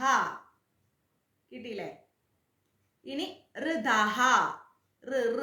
ഋഷിയുടെ റ. ഋതഃ. ഋതഃ. സ്പഷ്ടാക്ഷരോ. സ്പഷ്ടാക്ഷരോ. സ്പഷ്ടം, ക്ലിയർ എന്നാണ് അർത്ഥം. സ്പഷ്ടാക്ഷരോ. മന്ത്ര. മന്ത്ര. ചന്ദ്രാംശു. ചന്ദ്രാംശുർ എന്നെടുത്തോളൂ, എറും കൂടി ചേർത്തെടുത്തോ. മന്ത്ര ചന്ദ്രാംശുർ. മന്ത്ര ചന്ദ്രാംശുർ. ഭാസ്കരദ്യുതിഹ. ഭാസ്കരദ്യുതിഹ. ഓജസ് തേജോ ദ്യുതിധര പ്രകാശാത്മാ പ്രതാപനഃ. ഋത സ്പഷ്ടാക്ഷരോ. സ്പഷ്ടാക്ഷരോ. മന്ത്രചന്ദ്രാംശുർ. മന്ത്രചന്ദ്രാംശുർ. ഭാസ്കരദ്യുതിഹ. ഓക്കെ, ഇനി ഓജസ് തേജോ ദ്യുതിധര എന്ന് പറഞ്ഞാൽ, ഓജസ് എന്നാൽ എന്താണ്? പ്രാണഫലം. ഓജസ്, തേജസ്, പ്രാണഫലം, അതാണ് ഓജസ് എന്ന് പറഞ്ഞാൽ. തേജസ് എന്ന് പറഞ്ഞാൽ എന്താണ്? ശൗര്യാദി ഗുണങ്ങൾ. നമ്മൾ പറയാറില്ലേ നല്ല തേജസ് ഉണ്ട്, അവരെ കാണാൻ നല്ല ഐശ്വര്യം ഉണ്ട് എന്ന് പറയില്ല, അതാണ് തേജസ് എന്ന് പറയുന്നത്. ഭഗവാനുമായി അടുത്ത സമ്പർക്കം പുലർത്തുന്നവർക്ക് ഇങ്ങനെ തേജസ് കൂടി കൂടി കൂടി കൂടി കൂടി വരും. കാരണം എന്താ? ഭഗവാന്റെ ആ ചൈതന്യം അവരിലേക്ക് ഇങ്ങനെ നിറഞ്ഞ് നിറഞ്ഞ് നിറഞ്ഞു വരും. മനസ്സിലായോ? അപ്പൊ അതാണ് തേജസ് എന്ന് പറയുന്നത്. ദ്യുതി. ഓജസ് തേജോ ദ്യുതി എന്ന് പറയുന്നത്. ദ്യുതി എന്ന് പറഞ്ഞാൽ എന്താണ്? കാന്തി. ദ്യുതി എന്ന് പറഞ്ഞാൽ കാന്തി. നമ്മൾ പറയുന്ന ഭംഗിയല്ല, കാന്തി. അതൊരു ആകർഷണീയത. അവരെ കാണുമ്പോൾ എന്താ, അപ്പൊ നമ്മൾ നല്ല നല്ല സന്യാസിമാരെയൊക്കെ കാണുമ്പം, സന്യാസി വര്യന്മാരെയൊക്കെ കാണുമ്പോൾ അവരുടെ ആ ഒരു ജപത്തിന്റെയും പൂജയുടെയും ഫലം കൊണ്ട് അവരെ നമ്മളിങ്ങനെ നോക്കി നിന്നു. എന്താ ഒരു തേജസ്, എന്താ ഒരു ഭംഗി അല്ലേ? നമ്മുടെ മറ്റേ ഈ സ്റ്റൈലിഷ് ഭംഗി അല്ലാട്ടോ ഉദ്ദേശിക്കുന്ന, ഒരു തേജസ്, ആ മുഖത്തുള്ള ഒരു ചൈതന്യം എന്നൊക്കെ പറയില്ലേ, അതാണ് കേട്ടോ. ദ്യുതി എന്ന് പറഞ്ഞാൽ കാന്തി. ഇവയൊക്കെ ധരിക്കുന്നത്, ഇതൊക്കെ ആരിലാണ് അടങ്ങിയിരിക്കുന്നത്? പൂർണ്ണമായിട്ട് ഭഗവാനിലാണ് അടങ്ങിയിരിക്കുന്നത്. മനസ്സിലാവുന്നുണ്ടോ? അതുകൊണ്ടാണ് ഭഗവാനെ നമ്മൾ ഓജസ് തേജോ ദ്യുതിധര എന്ന് പറയുന്നത്. ഓജസ്സും തേജസ്സും കാന്തിയും എല്ലാം തികഞ്ഞിരിക്കുന്ന ആളിനെ, ഭഗവാനെ നമ്മൾ എന്ത് വിളിക്കും? ഓജസ് തേജോ ദ്യുതിധരാന്ന് വിളിക്കും. ഗുരുവായൂരപ്പാന്ന് നീട്ടി വിളിക്കുന്നത് പോലെ ഓജസ് തേജസ് എന്താണ്? ഓജസ് തേജോ ദ്യുതിധരാന്ന് ഭഗവാനെ അങ്ങ് വിളിക്കും. ഓക്കെ, ഇനി പ്രകാശാത്മാ. പ്രകാശാത്മാ എന്ന് പറഞ്ഞു കഴിഞ്ഞാൽ പ്രകാശരൂപമായിരിക്കുന്ന ആത്മാവോട് കൂടിയവൻ. പ്രകാശ ആത്മാ, പ്രകാശമായിരിക്കുന്ന ആത്മാവ്, അതാണ് പ്രകാശാത്മാ എന്ന് പറയുന്നത്. അങ്ങനെ പ്രകാശമായിരിക്കുന്ന ആത്മാവോട് കൂടിയാണ് ഭഗവാൻ ഇരിക്കുന്നത്. പ്രതാപനഹ, പ്രതാപനഹ എന്ന് പറഞ്ഞാൽ എന്താണ്? ലോകത്തെ തപിപ്പിക്കുന്നവൻ. സൂര്യനെ പോലെയുള്ള ഗ്രഹങ്ങളൊക്കെ അദ്ദേഹത്തിന്റെ കാരുണ്യമാണ് അല്ലെ. ലോകത്തെ തപിപ്പിക്കുന്നവൻ. താപം, ചൂടും തണുപ്പും എല്ലാം ആരാ തരുന്നത്? ഭഗവാനാണ്. നിലാവെളിച്ചം, നിലാവിന്റെ ചൂട്, അല്ലെങ്കിൽ സൂര്യന്റെ ചൂട് എന്നൊക്കെ പറയും. നിലാവിന്റെ ചൂട് നമ്മൾ പറയില്ലേ, നിലാവിന്റെ വെളിച്ചം എന്നേ പറയും. സൂര്യന്റെ ചൂട്, നല്ല വസന്തകാലം, അല്ലെങ്കിൽ പിന്നെ ചൂട് കാലം, തണുപ്പ് കാലം, മഞ്ഞുകാലം എന്നൊക്കെ നമ്മൾ പറയില്ലേ, ശിശിരം, അങ്ങനെ കുറെ കാലങ്ങളൊക്കെ ഇല്ലേ. ഇതെല്ലാം നൽകുന്നത് ആരാണ്? ഭഗവാനാണ്. ഋതഹ, ഋതഹ എന്ന് പറഞ്ഞാൽ ധർമ്മം, ജ്ഞാനം, വൈരാഗ്യം കൊണ്ട് സമ്പന്നൻ. ഭഗവാൻ ധർമ്മമാണ്, ജ്ഞാനമാണ്, ഭഗവാൻ വൈരാഗ്യമാണ്. ഇതെല്ലാം നിറഞ്ഞിരിക്കുന്ന ആളാണ് ഭഗവാൻ. അതുകൊണ്ടാണ് അദ്ദേഹത്തെ ഋതഹ എന്ന് പറയുന്നത്. ധർമ്മം, ജ്ഞാനം, വൈരാഗ്യം മുതലായിരിക്കുന്ന ഗുണങ്ങളാൽ സമ്പന്നമാണ് ഭഗവാൻ. അതുകൊണ്ടാണ് അദ്ദേഹത്തെ ഋതഹ എന്ന് പറയുന്നത്. സ്പഷ്ടാക്ഷര, സ്പഷ്ടാക്ഷരോ എന്നാണ് ഗ്രന്ഥത്തില് നമ്മൾ പറയുമ്പോൾ, ഒരു വാക്കെടുക്കുമ്പോൾ സ്പഷ്ടാക്ഷര എന്നാണ് എടുക്കുന്നത്. പക്ഷെ ശ്ലോകം വൈസ് പഠിച്ചു പോയാൽ മതി. സ്പഷ്ടാക്ഷരോ എന്ന് പറഞ്ഞാൽ ഭഗവത് ധ്വാചകമായിരിക്കുന്ന ഓംകാര രൂപമായിരിക്കുന്ന അക്ഷരമായവൻ. ഓംകാരം എന്ന് പറഞ്ഞാൽ എന്താണ്? ഭഗവാനാണ്. ആ അക്ഷരമാണ് ഭഗവാൻ അല്ലെ, സ്റ്റാർട്ടിങ്, അതാണ് ഭഗവാൻ. ആ ഓംകാര പൂർണ്ണമായിരിക്കുന്നത് കൊണ്ടാണ് ഭഗവാനെ നമ്മൾ സ്പഷ്ടാക്ഷര എന്ന് പറയുന്നത്. ഓം എന്ന അക്ഷരത്തിന്റെ മുഴുവൻ ആരാണ്? ഭഗവാനാണ്. അത് കംപ്ലീറ്റ് അടങ്ങിയിരിക്കുന്നത് ഭഗവാനിലാണ്.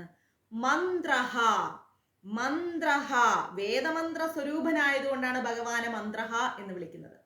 വേദമന്ത്ര സ്വരൂപനാണ് ഭഗവാൻ. ഭഗവാൻ വേദവും മന്ത്രവുമാണ്. മനസ്സിലായി? മന്ത്രങ്ങളെ കൊണ്ട് അറിയപ്പെടുന്നവനാണ് ഭഗവാൻ. അതുകൊണ്ടാണല്ലോ നമ്മൾ സഹസ്രനാമം ഇത്രയും വൃത്തിയായിട്ട് പഠിക്കുന്നത് അല്ലെ.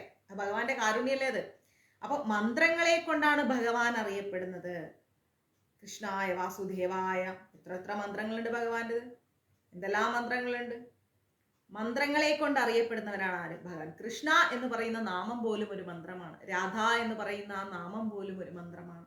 ഹരേ എന്ന് പറഞ്ഞാൽ ഒരു മന്ത്രമാണ്. ഭഗവാന്റെ നാമങ്ങളെല്ലാം മന്ത്രമാണ്. ഭഗവാന്റെ ലീലകളെല്ലാം മന്ത്രമാണ്. മന്ത്രം കൊണ്ട് അറിയപ്പെടുന്നവനാണ് ഭഗവാൻ. അതുകൊണ്ടാണ് ഭഗവാനെ മന്ത്രഹ എന്ന് വിളിക്കുന്നത്. ചന്ദ്രാംശു, ചന്ദ്രാംശു, ചന്ദ്രാംശു എന്ന് പറഞ്ഞു കഴിഞ്ഞാൽ എന്താണ്? ചന്ദ്രകിരണങ്ങളെ പോലെയുള്ളവൻ. നിലാവിന്റെ ഭംഗി അത് വിവരിക്കാത്ത കവികൾ ആരും ഇല്ല, എഴുത്തുകാരും ഇല്ല അല്ലെ. അത്രയ്ക്ക് മനോഹാരിതയാണ് നിലാവിന്. ഒരു തണുപ്പാണ്, ഒരു തണുത്ത മട്ടാണ്. സൂര്യനെ ഉച്ചയ്ക്ക് നമുക്ക് ഇങ്ങനെ നോക്കാൻ പോയിട്ട് വെയിലത്ത് പോലും നിൽക്കാൻ പറ്റും. പക്ഷെ നിലാവെളിച്ചം എന്ന് പറയുമ്പോൾ അതിനൊരു വല്ലാത്ത ഭംഗിയാണ്. നിലാവെളിച്ചത്തെ വിവരിക്കാത്ത ഏത് കവി ഭാവനകളാണ് ഇല്ലാത്തത് അല്ലെ.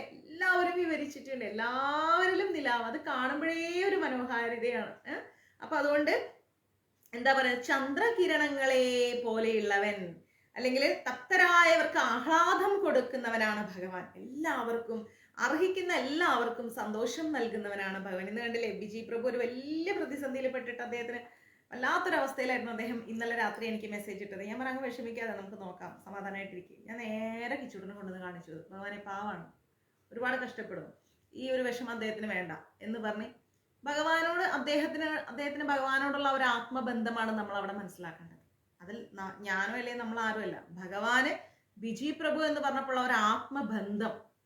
കാരണം അത്രയും ജന്മങ്ങൾ അദ്ദേഹം ഭഗവാനെ വിളിച്ചിട്ടുണ്ടാവും. അദ്ദേഹത്തിന്റെ പ്രാർത്ഥന ഉടനടി, അദ്ദേഹത്തിന്റെ ആവശ്യം ഭഗവാൻ ഉടനടി തീർത്തു കൊടുക്കുകയാണ്. അപ്പൊ അത്രയും ആത്മബന്ധമുണ്ട് അദ്ദേഹവും ഭഗവാനും തമ്മിൽ. അപ്പൊ അങ്ങനെ അർഹരായവർക്ക് ഉടനെ കാര്യങ്ങൾ ചെയ്തു കൊടുക്കുന്നവനാണ് ഭഗവാൻ. അർഹതയില്ലാത്തവർക്കോ, അർഹത ഉണ്ടാവുന്ന അവസ്ഥയിലേക്ക് ഭഗവാൻ പരീക്ഷണങ്ങൾ എന്ന് പറയാൻ പറ്റില്ല, ശിക്ഷകളിലൂടെ, അതും ഒരു സഹിക്കാൻ പറ്റാത്ത ശിക്ഷയൊന്നുമല്ല. നീ ഇത് ചെയ്യാൻ പാടില്ല, ഇത് ചെയ്താൽ ഇതിന്റെ പ്രശ്നം ഇതാണ്, ഇങ്ങനെ നമുക്ക് ഓരോ പാഠങ്ങളിലൂടെ ഭഗവാൻ, അനുഭവങ്ങളിലൂടെ നമ്മളെ പഠിപ്പിച്ചു കൊണ്ടുവരും. മനസ്സിലായി? അതുകൊണ്ട് ആരും ഭഗവാനെ നിന്ദിക്കാനും പാടില്ല, വെറുക്കാനും പാടില്ല. നമ്മളെ ഭഗവാൻ പഠിപ്പിച്ചു തരാൻ ഓരോ അനുഭവങ്ങളിലൂടെ. അതാണ് ഈ ഒരു വാക്കിന്റെ അർത്ഥം. അപ്പൊ നമുക്ക് അതൊന്ന് വായിച്ചു പോവാം. ഓജസ് തേജോ ദ്യുതിധര പ്രകാശാത്മാ പ്രതാപനഃ ഋത സ്പഷ്ടാക്ഷരോ മന്ത്രചന്ദ്രാംശുർ ഭാസ്കരദ്യുതി. ഇന്ന് ഗ്യാസ് ഓഫ് അല്ലേ?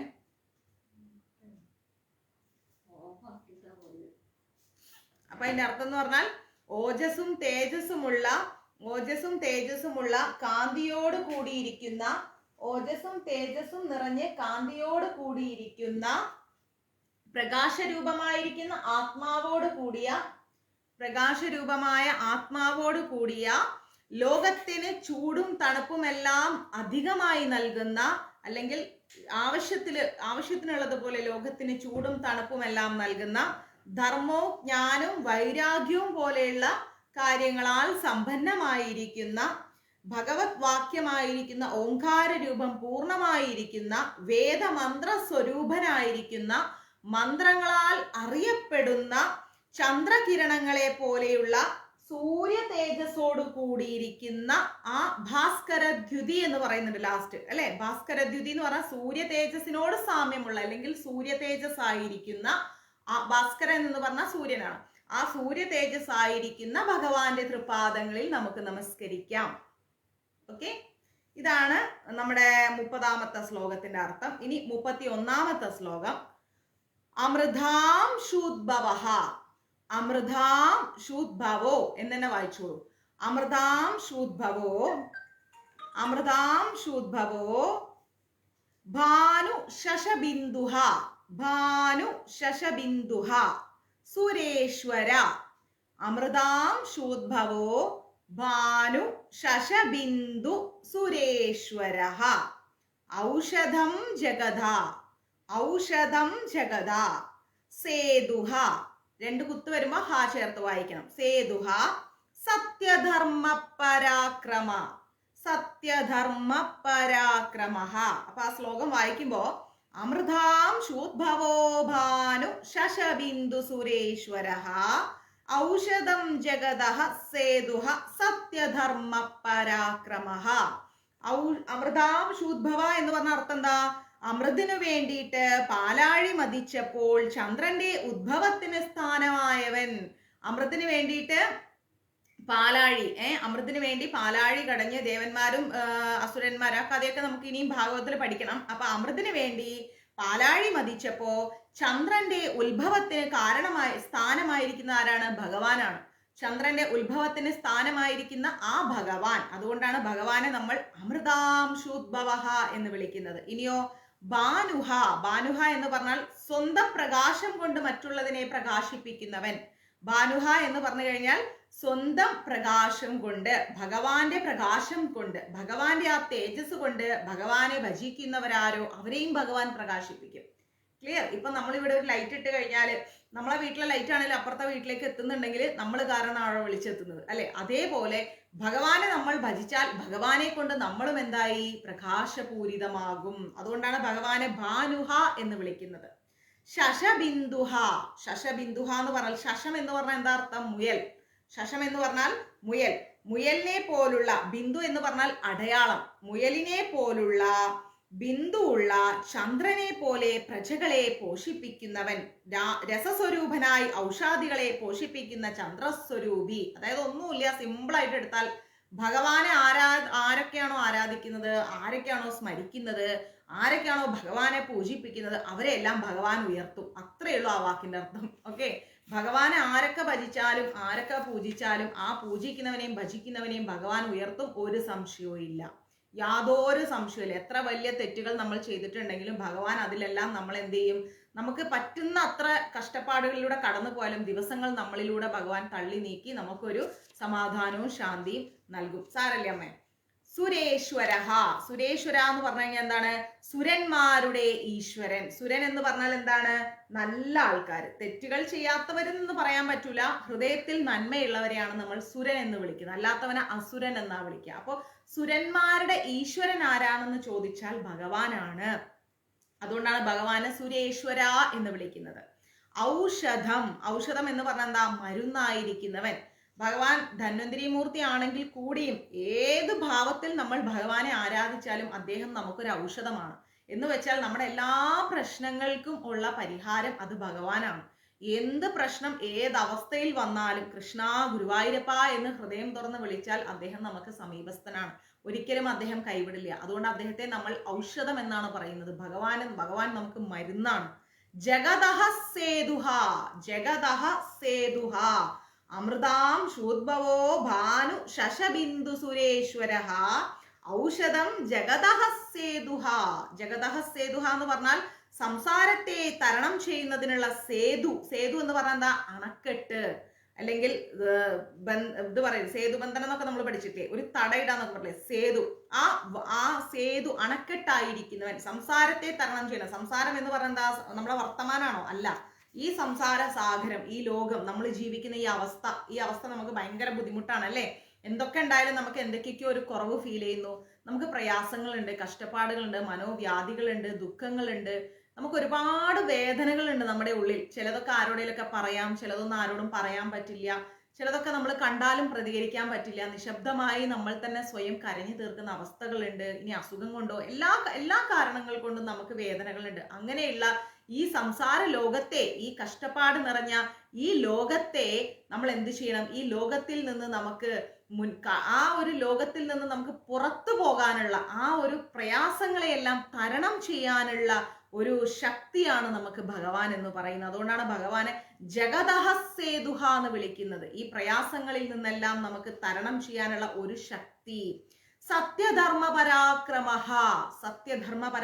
എന്ന് പറഞ്ഞാൽ ആരുടെ ധർമ്മം, ജ്ഞാനം, പരാക്രമം എന്നിവ കൊണ്ട് സത്യമായിരിക്കുന്നു, അതാണ് ഭഗവാൻ. ആരാണോ ധർമ്മം ചെയ്യുന്നത്, ആരാണോ ജ്ഞാനം ചെയ്യുന്നത്, ആരാണോ ഭഗവാനിലേക്ക് അടുക്കാൻ അത്രയും മനസ്സുകൊണ്ട് ഇറങ്ങിത്തിരിക്കുന്നത്, അവർക്ക്, ആ വ്യക്തികൾക്ക് സത്യമായിരിക്കുന്നത് എന്താണ്? ഭഗവാനാണ്. അങ്ങനെ ഭഗവാനുമായി അടുക്കാനും ഭഗവാനുമായി അടുപ്പിക്കാനും ശ്രമിക്കുന്നവരെ തകർക്കാൻ ഒരിക്കലും ആർക്കും സാധിക്കില്ല. ഒരാളെ കൊണ്ടും സാധിക്കില്ല. നമ്മൾ ഒരാൾ ഭഗവാനിലേക്ക് അടുക്കണം എന്ന് വിചാരിച്ചാൽ അത് ഭഗവാൻ അടുപ്പിക്കും. അത് ആര്, എങ്ങനെ, എവിടെ വന്നിട്ട് നമുക്ക് തടസ്സം നിന്നാലും അത് സാധിക്കില്ല. ഭഗവാനിലേക്ക് അടുപ്പിച്ചിരിക്കും. ആരുടെ കൂടെയാണോ ധർമ്മമുള്ളത്, ആ ധർമ്മമുള്ള വ്യക്തിയുടെ ധർമ്മം എന്ന് പറയുന്നത് ഭഗവാനാണ്. സത്യം, ജ്ഞാനം, വൈരാഗ്യം, ഇതൊക്കെ ആരുടെ കൂടെയുണ്ടോ അത് അവരാണ് ഭഗവാൻ എന്ന് പറയും. മീൻസ് ആ ഒരു വികാരം ഭഗവാനാണ്. മനസ്സിലാവുന്നുണ്ടോ? അതുകൊണ്ടാണ് ഭഗവാനെ സത്യധർമ്മ പരാക്രമ എന്ന് പറയുന്നത്. ആ ഒരു ശ്ലോകത്തിന്റെ മൊത്തം അർത്ഥം എടുത്തു കഴിഞ്ഞാൽ, അമൃതിനു വേണ്ടി പാലാഴി മതിച്ചപ്പോൾ ചന്ദ്രന്റെ ഉദ്ഭവത്തിന് സ്ഥാനമായിരിക്കുന്ന, സ്വന്തം പ്രകാശം കൊണ്ട് മറ്റുള്ളവരെ പ്രകാശിപ്പിക്കുന്ന, ഇനി ചന്ദ്രനെ പോലെ പ്രജകളെയെല്ലാം പരിപോഷിപ്പിക്കുന്ന, ആരാണോ ഭഗവാനെ പ്രാർത്ഥിക്കുകയും പൂജിക്കുകയും ചെയ്യുന്നത് അവരെ എല്ലാം സ്നേഹിക്കുകയും സംരക്ഷിക്കുകയും ചെയ്യുന്ന, നല്ലവരുടെ ഈശ്വരനായിരിക്കുന്ന, ഹൃദയത്തിൽ നന്മയും സ്നേഹവും സൂക്ഷിക്കുന്ന വ്യക്തികളുടെ ഈശ്വരനായിരിക്കുന്ന, ഈ ഏത് രോഗത്തിനും, അതായത് സംസാര രോഗത്തിന്, ഈ ഭൂമിയിലുള്ള ഏത് പ്രയാസങ്ങൾക്കും, നമുക്ക് ഏത് വേദനകൾക്കും മരുന്നായിരിക്കുന്ന, ഈ ലോകത്തിലെ ദുഃഖ ദുരിതങ്ങൾ മറികടക്കാൻ വേണ്ടി നമുക്കൊരു ശക്തിയായി കൂടെ നിൽക്കുന്ന, ആരാണോ ഭഗവാനിലേക്ക് അടുക്കാൻ സത്യവും നീതി ന്യായവും ധർമ്മവുമായിട്ട് മുന്നോട്ട് പോകുന്നത്, അവരുടെ ആ വികാരങ്ങളെല്ലാം ഭഗവാനായിരിക്കുന്ന ആ ഗുരുവായൂരപ്പന്റെ തൃപാദങ്ങളിൽ നമസ്കരിക്കാം. ഇതാണ് ആ വിഷ്ണു സഹസ്രനാമത്തിലെ നമ്മുടെ 30ാമത്തെ ശ്ലോകത്തിന്റെ അർത്ഥം എന്ന് പറയുന്നത്, അല്ല 31ാമത്തെ ശ്ലോകത്തിന്റെ അർത്ഥം എന്ന് പറയുന്നത് കേട്ടോ. ഇനി നമ്മൾ 32ാമത്തെ ശ്ലോകത്തിലേക്ക് പോവുകയാണെങ്കിൽ, ഭൂതഭവ്യ ഭവന്നാദഃ, ഭൂതഭവ്യ ഭവന്നാദഃ, പവനഃ പവനോ അനലഃ. ഈ എഫ് പോലെ എഴുതി കഴിഞ്ഞാൽ അത് ആ എന്ന് ചേർത്ത് വായിക്കണം കേട്ടോ. അപ്പൊ ഭൂതഭവ്യ ഭവന്നാദഃ പവനഃ പവനോ അനലഃ, അതാണ് ആദ്യത്തെ ലൈൻ. ഇനി രണ്ടാമത്തെ ലൈൻ, കാമഃ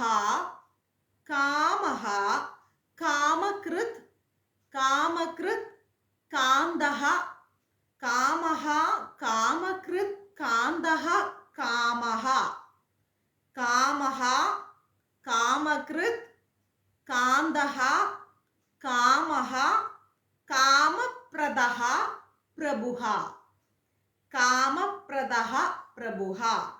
അതിന്റെ അർത്ഥം എന്ന് പറഞ്ഞു കഴിഞ്ഞാൽ, ഭൂതഭവ്യ ഭവനാഥ, ഭൂതഭവ്യ ഭവനാഥ എന്ന് പറഞ്ഞു കഴിഞ്ഞാൽ ഭൂതം, ഭാവി, വർത്തമാനം എന്നീ കാലങ്ങളിൽ, കഴിഞ്ഞു പോയ കാലമാവട്ടെ, ഇന്നാവട്ടെ, നാളെ ആവട്ടെ, ഏത് കാലഘട്ടത്തിലും ജീവിക്കുന്ന ആ ജീവികളുടെ നാഥൻ ആരാണ്? ഭഗവാനാണ് അല്ലെ. നമ്മൾ ഇന്നലെ ഉണ്ടായിരുന്നു, ഇന്നും ഉണ്ടായിരുന്നു, നാളെ ഉണ്ടോന്ന് നമ്മുടെ കയ്യിരിപ്പ് അനുസരിച്ച് ഭഗവാൻ തീരുമാനിക്കും. നല്ല കാര്യങ്ങൾ ചെയ്തു കഴിഞ്ഞാൽ ഭഗവാനിലേക്ക് മോക്ഷം ലഭിച്ചു പോകും. ചീത്ത കാര്യങ്ങൾ ചെയ്തു കഴിഞ്ഞാൽ നാളെ ഇങ്ങോട്ടേക്ക് തന്നെ വരാം. അപ്പോ ഇന്നലെയും ഇന്നിന്റെയും നാളെയും ജീവിക്കുന്ന അവസ്ഥകളിലെ എല്ലാ ജീവജാലങ്ങളുടെയും നാഥനായിരിക്കുന്ന, ഈ കാലങ്ങളുടെ എല്ലാം നാഥനായിരിക്കുന്നവനെയാണ് നമ്മൾ ഭൂത ഭവ്യ ഭവന്നാഥ എന്ന് പറയുന്നത്. ഭൂതം, ഭാവി, വർത്തമാനം, ഇതിന്റെ എല്ലാം നാഥൻ ആരാണ്? ഭഗവാനാണ്. ശാസനാകർത്താവ് എന്ന് വേണമെങ്കിൽ പറയാം. തെറ്റുകൾ തിരുത്താനും നന്മ തരുമ്പോൾ അത് ആ നന്മയാണെന്ന് പറഞ്ഞ് അത് നമ്മൾക്ക് സന്തോഷം നൽകാനും അത് അംഗീകരിക്കപ്പെടുത്താനും അതുപോലെ അതിനുള്ള എല്ലാ അനുഗ്രഹങ്ങൾ നൽകാനും എല്ലാ രീതിയിലും ഭഗവാൻ നമ്മളുടെ കൂടെയുണ്ട്. അപ്പൊ ഇന്നലെയുടെയും ഇന്നിന്റെയും നാളെയുടെയും നാഥനായിരിക്കുന്ന ആ ഭഗവാനെ ഭൂത ഭവ്യ ഭവനാഥ എന്ന് വിളിക്കുന്നു. ഇനി പവനഹ. പവനഹ എന്ന് പറഞ്ഞാൽ പവിത്രമാക്കുന്നവൻ. എല്ലാം പവിത്രമാക്കുന്നത് ആരാണ്? ഭഗവാനാണ്. മനസ്സിലായി? എല്ലാം പവിത്രമാക്കുന്നത് ഭഗവാനാണ്. അതുകൊണ്ടാണ് ഭഗവാനെ നമ്മൾ പവനഹ എന്ന് വിളിക്കുന്നത്. പാവനഹ. പവനഹ കഴിഞ്ഞാൽ പാവനഹ. പാവനഹ എന്ന് പറഞ്ഞു കഴിഞ്ഞാൽ ചലിപ്പിക്കുന്നവൻ. വായു ആരെ പേടിച്ച് ചലിക്കുന്നുവോ അവൻ. കാറ്റടിക്കുന്നുണ്ട്, കാലചക്രം തിരിയുന്നുണ്ട്, സൂര്യൻ കൃത്യം 6 മണി എന്ന് പറഞ്ഞാൽ 6 മണിക്ക് തന്നെ വരുന്നുണ്ട്. ഇനി 6:20 എന്ന് പറഞ്ഞാൽ 6:20.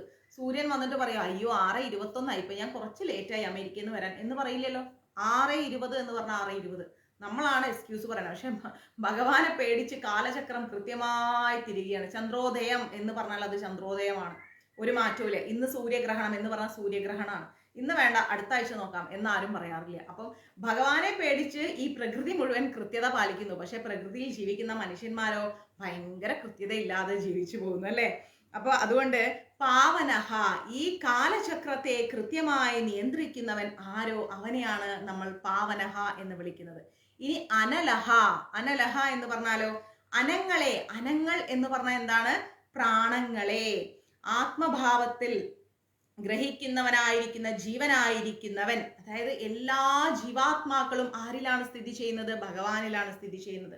സമസ്ത ജീവാത്മാക്കളും ഭഗവാനിൽ സ്ഥിതി ചെയ്യുന്നു. ഭഗവാൻ ഉണ്ടെങ്കിൽ ആ പരമാത്മാവിന്റെ രൂപത്തിൽ നമ്മളുടെ ഉള്ളിലൊക്കെ ഭഗവാൻ സ്ഥിതി ചെയ്യുന്നത് കൊണ്ടാണ് നമുക്ക് ജീവൻ തുടിക്കുന്നത് അല്ലെ. ആത്മാവ് മാത്രമായിട്ട് ഒരിക്കലും ജീവിക്കാൻ കഴിയില്ല. ആത്മാവും പരമാത്മാവും കൂടി ഉണ്ടെങ്കിലേ നമുക്ക് ജീവിക്കാൻ പറ്റൂ. പരമാത്മാവായിരിക്കുന്ന ഈശ്വരൻ നമ്മളിൽ നിന്ന് വിട്ടുപോയാൽ ആത്മാവും നമ്മളെ വിട്ടുപോകും. അതോടുകൂടി എന്തായി? ശിവമില്ലാത്തത് ശവമായി മാറി. നമ്മൾ ഒരു ശവമായി മാറി, നമ്മൾ മരിച്ചുപോയി എന്ന് വേണമെങ്കിൽ പറയാം. ഓക്കെ, പരമാത്മാവും ആത്മാവും വിട്ടുപോയി കഴിഞ്ഞാൽ നമ്മൾ ശിവമില്ല, ശവമായി. ക്ലിയർ? അപ്പോൾ ആ ഭഗവാനാണ് നമ്മുടെ ഉള്ളിൽ ആത്മചൈതന്യ സ്വരൂപനായിട്ട് നമ്മൾക്ക് ജീവൻ നൽകിക്കൊണ്ടിരിക്കുന്നത്. അതുകൊണ്ട് ഭഗവാനെ നമ്മൾ അന്തമില്ലാത്തവൻ അനലഹ, അതായത് അന്തമില്ലാത്തവൻ എന്നാണ് പറയുന്നത്. ഭഗവാൻ എന്താണ് തുടക്കവും അവസാനം അറിയോ ഭഗവാന്റെ? അതും അറിയില്ല. അപ്പൊ എല്ലാ പ്രാണങ്ങളെയും ആത്മാവായിരിക്കുന്ന, എല്ലാ ജീവജാലങ്ങളുടെയും ആത്മാവായിരിക്കുന്ന, അന്തമില്ലാത്ത, ആദിയും അന്തവും ഇല്ല, തുടക്കവും ഒടുക്കവും ഇല്ലാത്തവനാണ് ഭഗവാൻ. കാമഹ. കാമഹ എന്ന് പറഞ്ഞു കഴിഞ്ഞാൽ എല്ലാ ആഗ്രഹങ്ങളെയും ഹനിക്കുന്നവൻ. നമ്മൾ എന്ത് ആഗ്രഹം വെച്ച് ഭഗവാനോട് അടുത്ത് കഴിഞ്ഞാലും അതെല്ലാം ഭഗവാൻ ഇല്ലാതെയാക്കും. കാരണം എന്താ? ആഗ്രഹങ്ങൾ എന്ന് പറയുന്ന ഈ ലോകത്തെ നമ്മളെ തളച്ചിടുന്ന, ഇവിടെ വീണ്ടും പിടിച്ചു നിർത്തുന്ന ഒരു വികാരമാണ് ആഗ്രഹങ്ങൾ. നമുക്ക് ആഗ്രഹങ്ങളില്ല, ആവശ്യങ്ങളൊന്നുമില്ല, അത്യാവശ്യങ്ങളേ ഉള്ളൂ. എന്തെങ്കിലും ഒരു അത്യാവശ്യം ഉണ്ടെങ്കിൽ ഭഗവാനോട് നമുക്ക് പറയാം, കൃഷ്ണ, ഗുരുവായൂരപ്പ, എനിക്കിങ്ങനെ ഒരു അത്യാവശ്യം ഉണ്ട്, അങ്ങേക്ക് അത് സ്വീകാര്യമാണെങ്കിൽ അങ്ങ് നടത്തി തരാം. ആഗ്രഹങ്ങളുമായിട്ട് ഗുരുവായൂരപ്പന്റെ മുമ്പിൽ നമ്മൾ പോയി നിൽക്കണ്ട. എന്തിനാണ്? എത്ര കാലം ഈ ഭൂമിയിൽ നമ്മൾ ജീവിക്കാൻ പോണു അറിയില്ല. ഒരു സുനാമി, ഒരു വെള്ളപ്പൊക്കമൊക്കെ വന്നാൽ, ഒരു പ്രളയം വന്നാൽ തീരുന്ന കാര്യമേ ഉള്ളൂ ഈ ഭൂമി എന്ന് പറയുന്നത്. അവിടെ ഒന്നും നമ്മളുടേതെന്ന് പറഞ്ഞ് പിടിച്ചു വെച്ചിട്ട് കാര്യമില്ല. ഒരാഗ്രഹങ്ങളും ഇല്ലാതെ നമുക്ക് മുമ്പേ ജീവിച്ചു പോയ കുറേ മഹത് വ്യക്തിത്വങ്ങളുണ്ട്. പൂന്താനം തിരുമേനിയെ പോലെയുള്ളവര് അല്ലെ, കൂറൂരമ്മയെ പോലെയുള്ളവർ, അവരെയൊക്കെ ഇന്നും 500 1000 വർഷം കഴിഞ്ഞ് നമ്മൾ സ്മരിച്ചുകൊണ്ടിരിക്കുകയാണ്. എന്തുകൊണ്ടാ? ആഗ്രഹങ്ങളില്ലാതെ ഗുരുവായൂരപ്പ എന്ന നാമം മാത്രം ചൊല്ലി ജീവിച്ചവരാണവര്. അവരുടെ ഭക്തിയാണ് നമ്മൾക്ക് പ്രചോദനമായി മാറേണ്ടത്. അപ്പൊ ആഗ്രഹങ്ങളില്ലാതെ നമ്മൾ ഭഗവാനിനോട് അടുക്കാൻ ശ്രമിക്കണം. അങ്ങനെ ആഗ്രഹങ്ങൾ ഇല്ലാതാക്കുന്ന എല്ലാ ഭക്തർക്കും മോക്ഷം നൽകുന്നവനാണ് കാമഹ എന്ന് പറയുന്നത്. ഇനി കാമകൃത് എന്ന് പറയുന്നുണ്ട്. കാമഹ, കാമകൃത് എന്നാണ് ഭഗവാനെ പറയുന്നത്. അപ്പൊ ഈ കാമകൃത് എന്ന് പറഞ്ഞാൽ എന്താണ്? ഭക്തന്മാരുടെ ആഗ്രഹങ്ങളെല്ലാം സാധിപ്പിക്കുകയും ചെയ്യും. നമ്മൾക്ക് അത്യാവശ്യം എന്ന് പറയും അല്ലെ. അത്യാവശ്യം എന്ന് പറയുന്ന കാര്യങ്ങൾ നമ്മുടെ ഉള്ളിൽ എത്ര ആഗ്രഹങ്ങളില്ലാന്ന് പറയില്ല, എവിടെയെങ്കിലുമൊക്കെ ഇങ്ങനെ തങ്ങിക്കിടക്കും ഒരു ചെറിയ കാര്യങ്ങൾ ആവശ്യം. അപ്പൊ നമ്മള് ഭഗവാനെ, എനിക്കത് ആഗ്രഹമുണ്ട് അല്ലെങ്കിൽ അത്യാവശ്യമുണ്ട് എന്ന് നമ്മൾ അദ്ദേഹത്തിന്റെ ഇഷ്ടത്തിന് വിട്ടുകൊടുക്കാണ്. അദ്ദേഹത്തിന് ഇഷ്ടമുണ്ടെങ്കിൽ അദ്ദേഹം തരട്ടെ, ഇല്ലെങ്കിൽ വേണ്ട. അപ്പൊ അങ്ങനെയുള്ള നമ്മുടെ അത്യാവശ്യങ്ങളെ, ആഗ്രഹങ്ങളെ സാധിപ്പിക്കുന്നവനും ഭഗവാനാണ്. ചോദിക്കാതെ ഭഗവാന് തരാൻ പറയും. ഇപ്പൊ നമ്മൾ ജനിച്ച ഉടനെ തന്നെ നമുക്ക് വിശക്കുന്നുണ്ട് എന്ന് നമ്മൾ വാ തുറന്ന് പറയോ? അമ്മയോടോ അച്ഛനോടോ? ഇല്ല, നമുക്ക് സംസാരിക്കാൻ അറിയില്ല അല്ലെ. പക്ഷെ നമ്മളെ കണ്ടു കഴിഞ്ഞാൽ എന്താണ്? ഭഗവാൻ അമ്മയ്ക്കും അച്ഛനും അറിയാം നമുക്ക് വിശക്കുന്നുണ്ട്, അല്ലെ നമ്മുടെ മുഖം കണ്ടു കഴിഞ്ഞാൽ അറിയാം എന്തോ സങ്കടം ഉണ്ട്. ഇനി നമ്മൾ തീരെ കുഞ്ഞായിരിക്കുമ്പോൾ നമുക്ക് ചെവി വേദന വരും, വയറുവേദന വരും, അല്ലെ? പക്ഷെ നമ്മൾക്ക് പറയാൻ അറിയാത്തൊരു കാലം ഉണ്ടായിരുന്നു, സംസാരിക്കാൻ അറിയാത്തൊരു കാലം. പക്ഷെ പിന്നെ എങ്ങനെ അവർ മനസ്സിലാക്കി നമുക്ക് ചെവിയിൽ നിന്നാണ് വേദന, അല്ലെ വയറിൽ നിന്നാണ് വേദന? അതൊരു നിശബ്ദമായ ബന്ധമാണ്. നമ്മുടെ അച്ഛനമ്മമാര് മക്കളോട് സൂക്ഷിക്കുന്ന നിശബ്ദമായ ഒരു ബന്ധം. അപ്പൊ അതിനേക്കാൾ ഉപരി ബന്ധം ഭഗവാൻ നമ്മളോട് സൂക്ഷിക്കുന്നുണ്ട്. അപ്പൊ അതാണ് മനസ്സിലാക്കേണ്ടത്. ഒന്നും പറയാതെ എല്ലാം അറിയുന്നവനാണ് ഭഗവാൻ. അപ്പൊ നമ്മുടെ എല്ലാ സാത്വികമായിരിക്കുന്ന ഭക്തന്മാരുടെ ആഗ്രഹങ്ങളും ഭഗവാൻ നിഷ്പ്രയാസം സാധിപ്പിച്ചു തരും. അതിന് ഒരു ആവശ്യമില്ല. 100 നേരം ഭഗവാനോട് പറയണ്ടെന്നാ പറയുന്നത്. ഇനി കാന്തഹ എന്ന് പറഞ്ഞാൽ അത്യധികം സൗന്ദര്യമുള്ളവൻ, കാന്തിയുള്ളവൻ, അതാണ് ഗുരുവായൂരപ്പൻ. ഭഗവാന്റെ ആ ഒരു ഭംഗി നമുക്ക് വർണ്ണിക്കാൻ കഴിയില്ല. എന്തുമാത്രം കാന്തി ഉണ്ടെന്ന് ചോദിച്ചാൽ വാക്കുകൾ മതിയാവില്ല വർണ്ണിക്കാൻ. അതുകൊണ്ട് അദ്ദേഹത്തെ നമ്മൾ എന്തെന്ന് വിളിക്കുന്നു? കാന്തഹ എന്ന് വിളിക്കുന്നു. ഇനി കാമഹ എന്ന് പറഞ്ഞാൽ പുരുഷാർത്ഥത്തെ ആഗ്രഹിക്കുന്നവരാൽ കാമിക്കപ്പെടുന്നവൻ. ക എന്ന് പറഞ്ഞാൽ ബ്രഹ്മാവ്, ആ എന്ന് പറഞ്ഞാൽ വിഷ്ണു, മ എന്ന് പറഞ്ഞാൽ മഹേശ്വരൻ, കാമഹ എന്നിവരുടെ സ്വരൂപത്തിലിരിക്കുന്നവൻ. 3 ത്രിമൂർത്തികളുടെയും സ്വരൂപത്തിലിരിക്കുകയാണ് ഭഗവാൻ. ക എന്നാൽ ബ്രഹ്മാവ്, മ എന്നാൽ ആ എന്നാൽ വിഷ്ണു, മ എന്ന് പറഞ്ഞാൽ മഹേശ്വരൻ. അങ്ങനെ ത്രിമൂർത്തികളുടെ ആ ഒരു സംഗമമാണ് ഭഗവാൻ. ആ ഭഗവാനെ നമ്മൾ എന്തെന്ന് വിളിക്കും? കാമഹ എന്ന് വിളിക്കും. അപ്പൊ ഈ ഒരു ഇനി എന്താ? കാമപ്രദഹ. അടുത്തത് കാമപ്രദഹ, ഭക്തന്മാർക്ക് കാമങ്ങളെ പ്രദാനം ചെയ്യുന്നവൻ. കാമങ്ങൾ എന്ന് പറഞ്ഞാൽ നമ്മൾ വിചാരിക്കുന്ന ഭൗതികമായ കാമമല്ല കേട്ടോ. നമ്മുടെ എല്ലാവിധ ഭഗവാനോടുള്ള ആ ഒരു എന്താ പറയാ, ഭഗവാന്റെ ലോകത്തുള്ള നമ്മുടെ ആവശ്യങ്ങൾ, ആഗ്രഹങ്ങളൊക്കെ ഉണ്ടല്ലോ. ഭഗവാനെ സേവിക്കണം, ഭക്തന്മാരെ സേവിക്കണം, നല്ല മോക്ഷത്തിൽ സ്വസ്ഥമായി ജീവിക്കണം. അതായത് ഭൗതിക ആഗ്രഹങ്ങളെല്ലാം മാറ്റി നിർത്തിയിട്ട് ആത്മീയ ലോകത്തോടുള്ള നമ്മുടെ ആ ഒരു സ്നേഹം അല്ലെങ്കിൽ ആ ഒരു ആഗ്രഹം, അത് അങ്ങനെയുള്ള ഭക്തന്മാർക്ക് ഭക്തി നൽകുന്ന, അങ്ങനെയുള്ള ആവശ്യങ്ങൾക്ക് നിറവേറി കൊടുക്കുന്നവനെയാണ് നമ്മൾ കാമപ്രദഹ എന്ന് വിളിക്കുന്നത്. ഇനിയോ പ്രഭുഹ. അടുത്ത ലൈൻ പ്രഭുഹ. പ്രകർഷണേന സർവാതിശായിയായി ഭവിക്കുന്നവൻ. പ്രകർഷണേന, ഭഗവാൻ എപ്പോഴും ഇങ്ങനെ സർവ്വതിലും ശയിക്കുകയാണ്. എല്ലാത്തിലും ഭഗവാൻ അങ്ങനെ ശയിച്ചിരിക്കുകയാണ് നിശബ്ദമായിട്ട്. നമ്മളിങ്ങനെ ചോദിക്കും, പ്രശ്നങ്ങൾ തീരാതാകുമ്പോൾ, ഈ ഭഗവാൻ എൻ്റെ വിളി കേൾക്കുന്നില്ലേ? ഞാൻ പ്രാർത്ഥിക്കുന്നത് കേൾക്കും, ഞാൻ എത്ര പൂജ ചെയ്തു, എത്ര വഴിപാട് ചെയ്തു, കേൾക്കുന്നില്ല? ഇതിനെല്ലാം ഉത്തരം കിട്ടും ഭഗവാനോട്. ഭഗവാൻ അറിയാം നിശബ്ദമായി അദ്ദേഹം ശയിക്കുകയാണ്. അദ്ദേഹത്തിന് അറിയാം എന്ത്, എപ്പോ, എവിടെ, എങ്ങനെ, ആർക്ക് കൊടുക്കണം. അത് കൃത്യമായി കൊടുക്കും. ആരോടും ഭഗവാൻ ഒരു വലിപ്പ ചെറുപ്പമില്ല. എല്ലാവരും ഭഗവാന് തുല്യരാണ്. അദ്ദേഹത്തിന്റെ സൃഷ്ടികളെയെല്ലാം അദ്ദേഹം ഒരേ രൂപത്തിലാണ് കാണുന്നത്. അധർമ്മം മാത്രം പ്രവർത്തിക്കേണ്ട, അധർമ്മം പ്രവർത്തിച്ച അദ്ദേഹം കൂടെ നിൽക്കില്ല. ഓക്കെ, അപ്പൊ ഈ ഒരു വാക്ക് നോക്കുക. ഭൂതം, ഭാവി, വർത്തമാനം എന്നീ കാലങ്ങളിൽ ജീവിക്കുന്ന എല്ലാ ജീവജാലങ്ങളുടെയും നാഥനായിരിക്കുന്ന, എല്ലാത്തിനെയും പവിത്രമാക്കുന്ന, ഈ കാലചക്രത്തെ പോലും കൃത്യമായി നിലനിർത്തുന്ന, എല്ലാ പ്രാണികളിലും ആദിയും അന്തവുമില്ലാതെ കുടികൊള്ളുന്ന, എല്ലാ ആഗ്രഹങ്ങളെയും ഇല്ലാതാക്കിക്കൊണ്ട് സാത്വികരായിരിക്കുന്ന, നല്ലത് മാത്രം പ്രവർത്തിക്കുന്ന ഭക്തരുടെ ആഗ്രഹങ്ങളെയെല്ലാം പൂർത്തീകരിക്കുന്ന, അത്യന്തം സൗന്ദര്യമുള്ള ബ്രഹ്മവിഷ്ണു മഹേശ്വരന്മാരുടെയും അധികാരിയായിരിക്കുന്ന ആ സ്വരൂപത്തിനേക്കാളും എന്നിവരുടെ സ്വരൂപത്തിലിരിക്കുന്ന, ബ്രഹ്മവിഷ്ണു മഹേശ്വരന്മാരുടെയും സ്വരൂപത്തിലിരിക്കുന്ന ഭക്തന്മാർക്ക് എല്ലാ ആഗ്രഹങ്ങളെയും എല്ലാ മോക്ഷങ്ങളെയും നൽകുന്ന, എല്ലാത്തിലും ഭഗവാൻ ശയിച്ചുകൊണ്ടിരിക്കുകയാണ്. അങ്ങനെയുള്ള സാക്ഷാൽ ഗുരുവായൂരപ്പന്റെ തൃപാദങ്ങളിൽ നമസ്കരിക്കുന്നു. അതാണ് ആ 32ാമത്തെ ശ്ലോകത്തിൽ നിന്ന് നമ്മൾ പഠിക്കുന്നത്. ഇനിയോ 33ാമത്തെ ശ്ലോകം എന്ന് പറഞ്ഞു കഴിഞ്ഞാൽ യുഗാദികൃത്. 33ാമത്തെ ശ്ലോകം യുഗാദികൃത്. പിന്നെയോ യുഗാവർത്ത. യുഗാദികൃത് ഘാവർത്ത. അത് ഒരു ലൈനല്ല, 2 വാക്യമായിട്ട് എടുത്ത് നമുക്ക് പഠിക്കാം. 2 വാക്കുകളായി പിരിക്കുമ്പോൾ യുഗാദികൃത് എന്നൊരു വാക്ക്, പിന്നെ യുഗാവർത്ത എന്നൊരു വാക്ക്. പക്ഷെ വായിക്കുമ്പോഴോ യുഗാദികൃത്യുഗാവർത്തോ എന്നാണ് വായിക്കുക. യുഗാദികൃത്യുഗാവർത്തോ നൈഗമായോ മഹാശനഃ. നൈഗമായോ മഹാശനഃ. യുഗാദികൃത്യുഗാവർത്തോ. യുഗാദികൃത്യു. യുഗാദികൃത്യു. കൃത്യുഘാവർത്തോ. ഘാവർത്തോ, ഘാ, അത് ബുക്ക് കയ്യിലുണ്ടല്ലോ. അപ്പൊ ഒറ്റ വാക്കിൽ വായിക്കുമ്പോ യുഗാദി കൃത്യുഘാവർത്തോ, യുഗാദി കൃത്യുഘാവർത്തോ നൈഗമായോ മഹാശനഃ. അദൃശ്യോ അദൃശ്യോ വ്യക്തരൂപശ്ച. അദൃശ്യോ വ്യക്തരൂപശ്ച. സഹസ്ര സഹസ്രജിത് സഹസ്രജിത്. പിന്നെ അടുത്ത വാക്ക് വായിക്കുമ്പോ അനന്തജിത്ത്. അങ്ങനെ രണ്ട് വാക്കാണ്, സഹസ്രജിത്ത് അനന്തജിത്ത്. ഇത് കൂട്ടി വായിക്കുമ്പോ സഹസ്രജിത്ത് അനന്തജിത്ത്, സഹസ്രജിത്ത് അനന്തജിത്ത്, സഹസ്രജിത്ത് അനന്തജിത്ത്. ഓക്കെ, രണ്ട് വാക്കെടുക്കുമ്പോ സഹസ്രജിത്തും അനന്തജിത്തും, ഇത് രണ്ടും കൂട്ടി വായിക്കുമ്പോ സഹസ്രജിത്ത് അനന്തജിത്ത്. ഓക്കെ, അപ്പൊ ആ ലൈൻ ഒന്ന് നമുക്ക് ഒരുമിച്ച് വായിച്ചു പോവാം.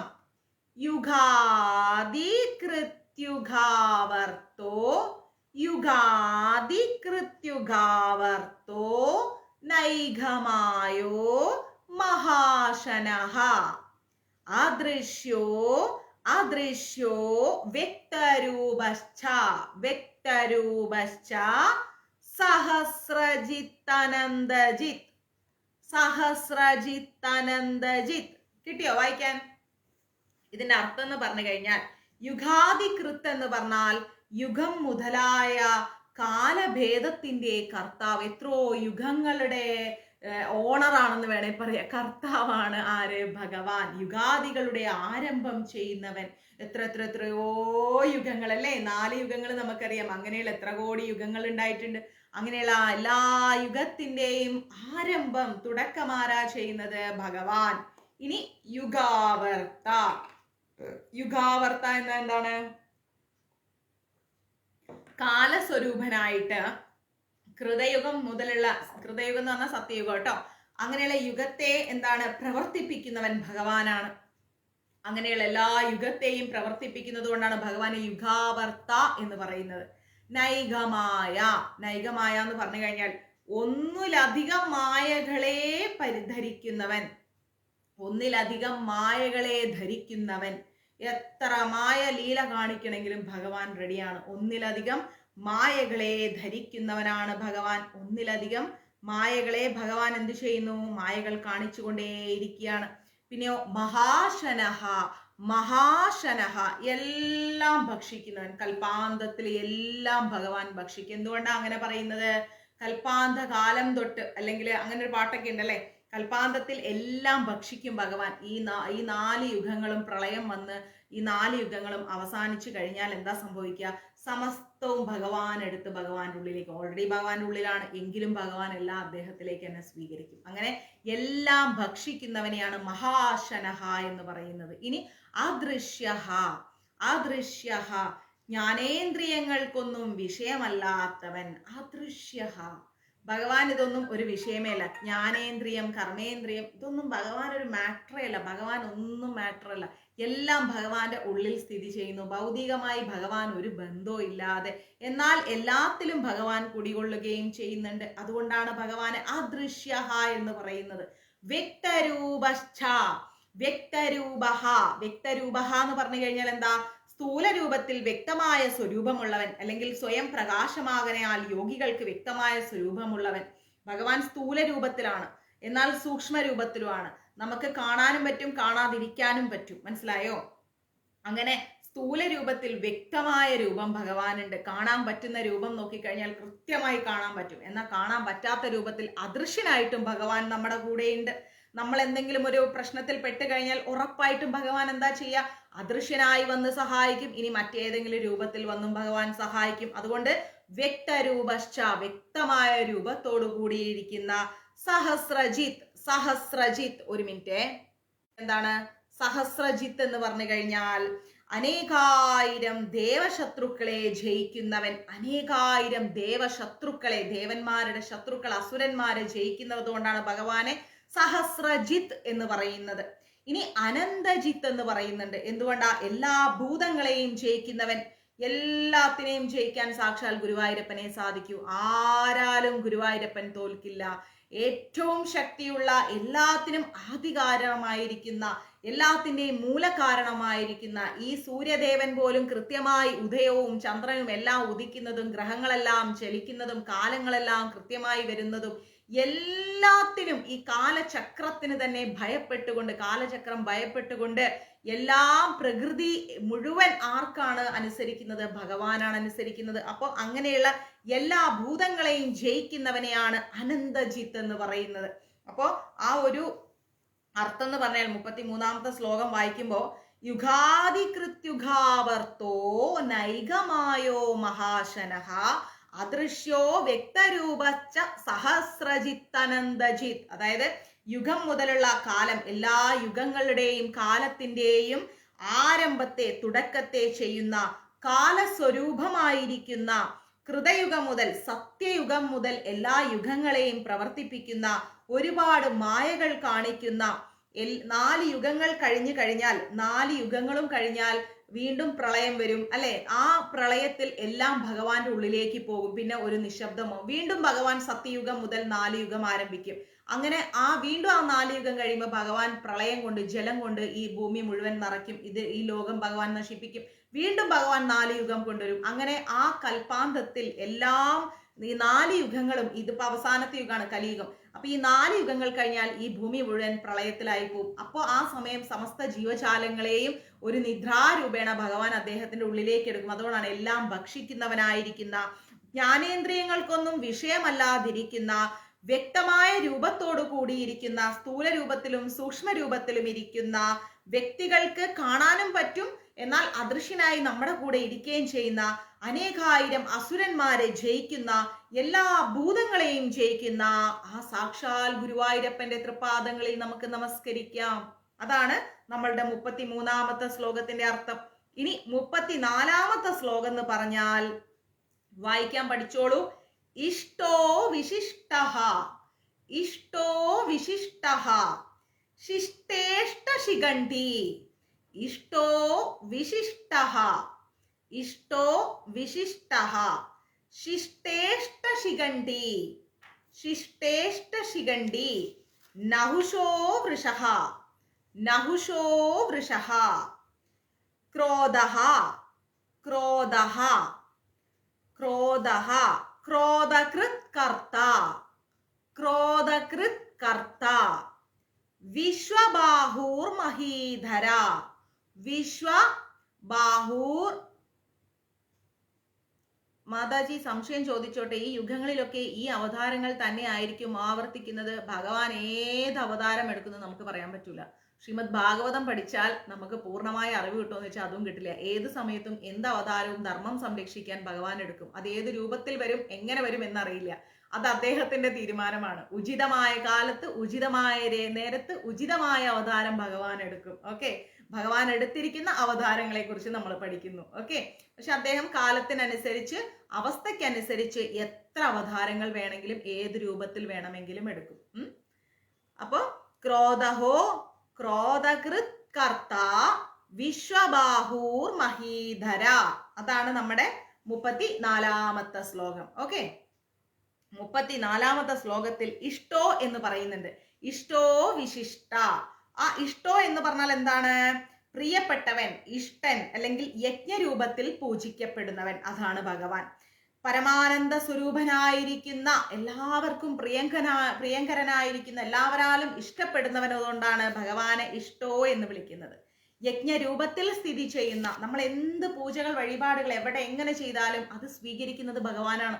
നമ്മൾ വിചാരിക്കും നമ്മൾ അവിടെയല്ലേ ചെയ്ത്, ഇവിടെയല്ലേ ചെയ്ത്, അത് ഭഗവാനാണ് സ്വീകരിക്കുന്നത്. പരമാധികാരം ആർക്കാണ്? ഭഗവാനാണ്. അതുകൊണ്ടാണ് ഭഗവാനെ നമ്മൾ പരമദിവ്യോത്തമ പുരുഷ എന്ന് വിളിക്കുന്നത്, അഖില കോടി ബ്രഹ്മാണ്ഡ നായക എന്ന് വിളിക്കുന്നത്. അഖില കോടി ബ്രഹ്മാണ്ഡങ്ങൾക്കും എത്രയോ കോടിക്കണക്കിന് ലോകങ്ങളുണ്ട്. നമ്മൾ വിചാരിക്കും ഈ ഭൂമി മാത്രമേ ഉള്ളൂ. അങ്ങനെയല്ല, കോടാനുകോടി ബ്രഹ്മാണ്ഡങ്ങൾ ഉണ്ടാവുന്നുണ്ട് ഇല്ലേ? അപ്പൊ അങ്ങനെയുള്ള എല്ലാ ബ്രഹ്മാണ്ഡങ്ങൾക്കും നായകനാണ് ആര്? ഭഗവാൻ. അതുകൊണ്ടാണ് അദ്ദേഹത്തെ നമ്മൾ അഖില കോടി ബ്രഹ്മാണ്ഡ നായക എന്ന് വിളിക്കുന്നത്. എല്ലാവരാലും എല്ലാവർക്കും ഭഗവാനെ ഇഷ്ടമാണ്. ഇഷ്ടമല്ലാന്ന് ആരും പറയില്ല. ഇനി എന്താ? അവിഷ്ടഃ, ഇഷ്ടോ വിശിഷ്ടഃ. വിശിഷ്ടഃ എന്ന് പറഞ്ഞു കഴിഞ്ഞാൽ എന്താണ്? എല്ലാവരുടെയും അന്തർഭാഗത്ത് വർത്തിക്കുന്നവൻ.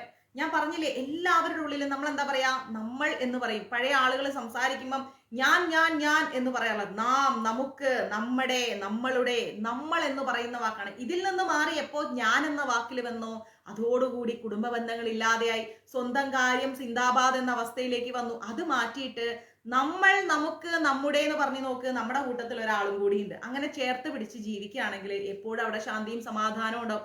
ശാന്തിയും സമാധാനവും എവിടെയുണ്ടോ അവിടെ ഈശ്വരൻ ഉണ്ടെന്നാ പറയുന്നത്.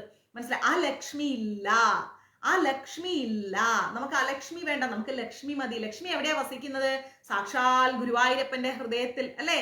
അതുകൊണ്ടാണല്ലേ നമ്മൾ വെങ്കിടാചലപതിയെ ശ്രീനിവാസ എന്ന് വിളിക്കുന്നത്. ശ്രീ എന്ന് പറഞ്ഞാൽ എന്താ? ലക്ഷ്മിയാണ്. ശ്രീനിവാസ എന്ന് ഭഗവാനെ വിളിക്കാൻ കാരണം എന്താ? ശ്രീ എന്നാൽ ലക്ഷ്മി, നിവസിക്കുക എന്ന് പറഞ്ഞാൽ വസിക്കുന്ന സ്ഥലം. അപ്പൊ ലക്ഷ്മി വസിക്കുന്ന സ്ഥലം ഏതാണ്? ലക്ഷ്മി ഇരിക്കുന്നത് ഭഗവാന്റെ വക്ഷസ്ഥാനത്താ, നെഞ്ചിലാണ് അല്ലെ? ലക്ഷ്മി. ശ്രീ എന്നാൽ ലക്ഷ്മി, നിവാസൻ നിവസിക്കുന്നത്, വസിക്കുന്നത് എവിടെയോ അതാണ് ശ്രീനിവാസൻ. മനസ്സിലായോ? അപ്പൊ ആ ശ്രീനിവാസൻ എന്ന് പറയുന്ന ഭഗവാൻ, ലക്ഷ്മി ഇരിക്കുന്നിടത്ത് ഭഗവാനുണ്ട്, ഭഗവാൻ ഇരിക്കുന്നിടത്ത് ലക്ഷ്മി ഉണ്ട്. അപ്പൊ എവിടെയാണോ ശാന്തിയും സമാധാനവും നമുക്ക് നമ്മുടെ എന്ന ചിന്തയുണ്ടാവുന്നത് അവിടെ ഭഗവാനുള്ളൂ, ലക്ഷ്മിയുള്ളൂ. അല്ലാത്തടത്ത് ദുഃഖവും ദാരിദ്ര്യവും മാത്രമാണ് ഉണ്ടാവുന്നത്. ഒരേ മനസ്സോടെ ഒരേ ചിന്തയോടു കൂടി നമ്മൾ മുന്നോട്ട് പോവുകയാണെങ്കിൽ അവിടെ ഈശ്വരന്റെ സാന്നിധ്യമുണ്ട്. അപ്പൊ അതുകൊണ്ടാ പറയാം, എല്ലാവരുടെയും അന്തർഭാഗത്തുണ്ട്. ആരും ആരുടെക്കാളും ചെറുതോ വലുതോ അല്ല. എല്ലാവർക്കും ഭഗവാൻ പരിമിതമായ കഴിവുകൾ കൊടുത്തിട്ടുണ്ട്. ആ കഴിവുകളെ നമ്മൾ എന്ത് ചെയ്യണം? വളർത്തിക്കൊണ്ടുവരണം ഭക്തിയിലൂടെ. അതുകൊണ്ടാണ് എല്ലാവരുടെയും അന്തർഭാഗത്ത് നമ്മുടെ എല്ലാം ഉള്ളിൽ ആത്മാവുണ്ട്, ഒപ്പം പരമാത്മാവുണ്ട്. പരമാത്മാവാകുന്ന ഈശ്വരൻ നമ്മളെ വിട്ടു പോകുമ്പോൾ ആത്മാവാകുന്ന ആ സത്യവും നമ്മളിൽ നിന്ന് പരമാത്മാവാകുന്ന ഭഗവാന്റെ ഒപ്പം പോവും. അതോടെന്തായി? ശിവമില്ലാതെ നമ്മൾ ശവമായി, നമ്മൾ മരിച്ചു പോകും. അന്നേരമാണ് നമുക്ക് മരണം സംഭവിക്കുന്നത്, നമ്മൾ ശവമാവുന്നത്. അപ്പൊ ആത്മാവോടുകൂടി ഭഗവാനും നമ്മുടെ ഹൃദയാന്തര ഭാഗത്ത് സ്ഥിതി ചെയ്യുന്നുണ്ട്. അതുകൊണ്ടാണ് ഭഗവാനെ ആവിശിഷ്ട എന്ന് പറയുന്നത്, എല്ലാവരുടെയും ഉള്ളിൽ വസിക്കുന്നത് കൊണ്ട്. ഇനിയോ ശിഷ്ടേഷ്ട. ശിഷ്ടേഷ്ട എന്ന് പറഞ്ഞാൽ ശിഷ്ടന്മാർക്ക് ഇഷ്ടനായവൻ. എല്ലാവർക്കും ഭഗവാനെ ഇഷ്ടമാണ് അല്ലെ? എല്ലാവരാലും ഭഗവാൻ സ്നേഹിക്കപ്പെടുന്നുണ്ട്. ഇനി ശിഖണ്ഡി. ശിഷ്ടേഷ്ട ശിഖണ്ഡി എന്ന് പറയുന്നുണ്ട്. ശിഖണ്ഡി എന്ന് പറഞ്ഞാൽ എന്താണ്? ശിഖണ്ഡം എന്ന് പറഞ്ഞാൽ എന്താന്ന് പറയാ അർത്ഥം? മയിൽപീലി. ശിഖണ്ഡം എന്ന് പറഞ്ഞാൽ മയിൽപീലി. ശിരോഭൂഷണമായിരിക്കുന്നവൻ, ശ്രീകൃഷ്ണ സ്വരൂപൻ. ഓക്കെ, ഭഗവാന്റെ തലയിൽ എന്തായിരിക്കുന്നത്? മയിൽപീലിയാണ് ഇരിക്കുന്നത്. അപ്പൊ മയിൽപീലി അലങ്കാരമാക്കി വെച്ചിരിക്കുന്നവൻ, ശ്രീകൃഷ്ണ സ്വരൂപൻ. അതാണ് ഭഗവാനെ ശിഖണ്ഡി എന്ന് വിളിക്കുന്നത്. ഓക്കെ, ഭഗവാന്റെ ശിരസിൽ, ശിഖണ്ഡം എന്നാൽ മയിൽപീലി, ശിരോഭൂഷണമാക്കിയിരിക്കുന്ന. ശിരസ് എന്ന് പറഞ്ഞാൽ തല, ഭൂഷണം എന്ന് പറഞ്ഞാൽ അലങ്കാരം. അപ്പോ ആ ശിരസിൽ അലങ്കാരമായി മയിൽപീലി ധരിച്ചിരിക്കുന്ന ശ്രീകൃഷ്ണ സ്വരൂപൻ. അതുകൊണ്ടാണ് ഭഗവാനെ ശിഖണ്ഡി എന്ന് വിളിക്കുന്നത്. നഹുഷ എന്ന് പറഞ്ഞാൽ എല്ലാ ഭൂതങ്ങളെയും മായ കൊണ്ട് ബന്ധിപ്പിക്കുന്നവൻ. ഭഗവാൻ എല്ലാം ഒരു തമാശയാണ്. എല്ലാത്തിനെയും ഭഗവാൻ എന്തെയും ഒരു മായ കാണിക്കും. മായ കാണിച്ചു കഴിഞ്ഞാൽ പിന്നെ ഒന്നും ആർക്കും മനസ്സിലാവില്ല. ആ മായയാൽ എല്ലാത്തിനെയും ഭഗവാൻ ബന്ധിപ്പിച്ചു കളയും. വൃഷഹ, കാമങ്ങളെ വർഷിക്കുന്നവൻ. കാമം എന്ന് പറഞ്ഞാൽ തെറ്റായ വികാരമല്ല കേട്ടോ. എല്ലാം നമ്മുടെ ആഗ്രഹങ്ങളും ഭഗവാൻ സാധിപ്പിച്ചിരുന്നിട്ട് മോക്ഷം തന്ന് നമ്മളെ കൊണ്ടുപോവുകയും ചെയ്യും. അതുകൊണ്ടാണ് ഭഗവാനെ വൃഷഹ എന്ന് വിളിക്കുന്നത്. ഇനിയോ ക്രോധഹ. അപ്പൊ ഇഷ്ടോ വിശിഷ്ട ശിഷ്ടേഷ്ട ശിഖണ്ഡി നഹുഷോ നവൃഷഹ. ഇനി ക്രോധഹ ക്രോധകൃത്കർത്ത വിശ്വബാഹൂർ മഹീധര. ക്രോധഹ എന്ന് പറഞ്ഞാൽ എന്താണ്? സജ്ജനങ്ങളുടെ ക്രോധത്തെ നശിപ്പിക്കുന്നവൻ. ക്രോധം എന്ന് പറഞ്ഞാൽ ദേഷ്യം. അപ്പൊ ഭക്തിയിൽ വരുന്നവരും നമുക്ക് എന്താ ഉണ്ടാവുക? ദേഷ്യം ഉണ്ടാവില്ല. ഭക്തി ഇല്ലാത്തവനാണ് ദേഷ്യം വരുന്നത്. എന്തെങ്കിലും ഒന്ന് കേൾക്കുമ്പോഴത്തേക്ക് ചാടിക്കടിച്ച് വർത്താനം പറഞ്ഞ് ബഹളം വെച്ച്. പണ്ട് ഞാനും അങ്ങനെയൊക്കെ ആയിരുന്നു. പക്ഷെ ഇപ്പൊ നമുക്ക് എന്താ, എന്തിനാ വെറുതെ സംസാരിക്കണത്, എന്തേലാവട്ടെ, നമ്മൾ നിശബ്ദതയിലേക്ക് വന്ന് അല്ലെ? ഭക്തിയിൽ വരുന്തോറും ഒരു മനുഷ്യന് കിട്ടുന്ന ഏറ്റവും വലിയ ഗുണം എന്ന് പറഞ്ഞാൽ എന്താ പറയുക? പ്രതികരണശേഷി കുറയും. അതായത് നിശബ്ദത പാലിക്കും. അവൻ എപ്പോഴും ശാന്ത സ്വരൂപനായിരിക്കാൻ ശ്രമിക്കും. ശാന്തി മതി, സമാധാനം മതി, അതിൻ്റെ അപ്പുറത്തേക്ക് നമുക്കൊന്നും വേണ്ട എന്ന മനോഭാവത്തിലേക്ക് ആ വ്യക്തി മാറും. അപ്പോ ഭക്തിയിൽ ഉയരുന്നു എന്നുള്ളതിന്റെ ഏറ്റവും വലിയ തെളിവാണ് നമ്മൾ നിശബ്ദതയിലേക്ക് മാറുന്നു എന്നുള്ളത്.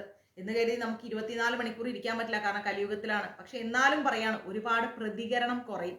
നമ്മൾക്ക് എന്ത് കിട്ടിയാലും കിട്ടിയില്ലേ കുഴപ്പമില്ല, നമുക്ക് എന്ത് വേണം, ഭഗവാൻ തരുന്നുണ്ടേ തരട്ടെ എന്ന മനോഭാവം, ആഗ്രഹങ്ങളിൽ നിന്നെല്ലാം പുറത്തു വന്ന് ശാന്തിയും സമാധാനത്തോടും കൂടി എപ്പോഴും ജപിക്കാൻ പഠിക്കും. നമ്മൾ വലിയ വലിയ സന്യാസിമാരെയും മുനിവര്യന്മാരെയും ഒക്കെ കാണുന്നില്ലേ നമ്മൾ? അവരെപ്പോഴും എല്ലാത്തിൽ നിന്നും മാറി സ്വസ്ഥമായ ഒരു സ്ഥലത്ത് തന്നെ നോക്കിയിരുന്ന് ഇങ്ങനെ ജപിച്ചുകൊണ്ടിരിക്കും.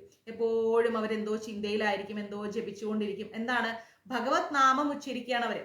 കാരണം അവർക്ക് ശാന്തി മതി. ആർഭാടങ്ങളോടും ആഗ്രഹങ്ങളോടും ആവശ്യങ്ങളും ഇല്ലാതെ സ്വസ്ഥമായിരിക്കും, ശാന്തിയോടെ സമാധാനത്തോടെ, കണ്ടതിനും കേട്ടതിനും ഒന്നും സംസാരിക്കാതെ നമ്മളൊരു നിശബ്ദതയിലേക്ക് വരും. അതാണ് ഭഗവാൻ എന്ത് ചെയ്യുന്നത്?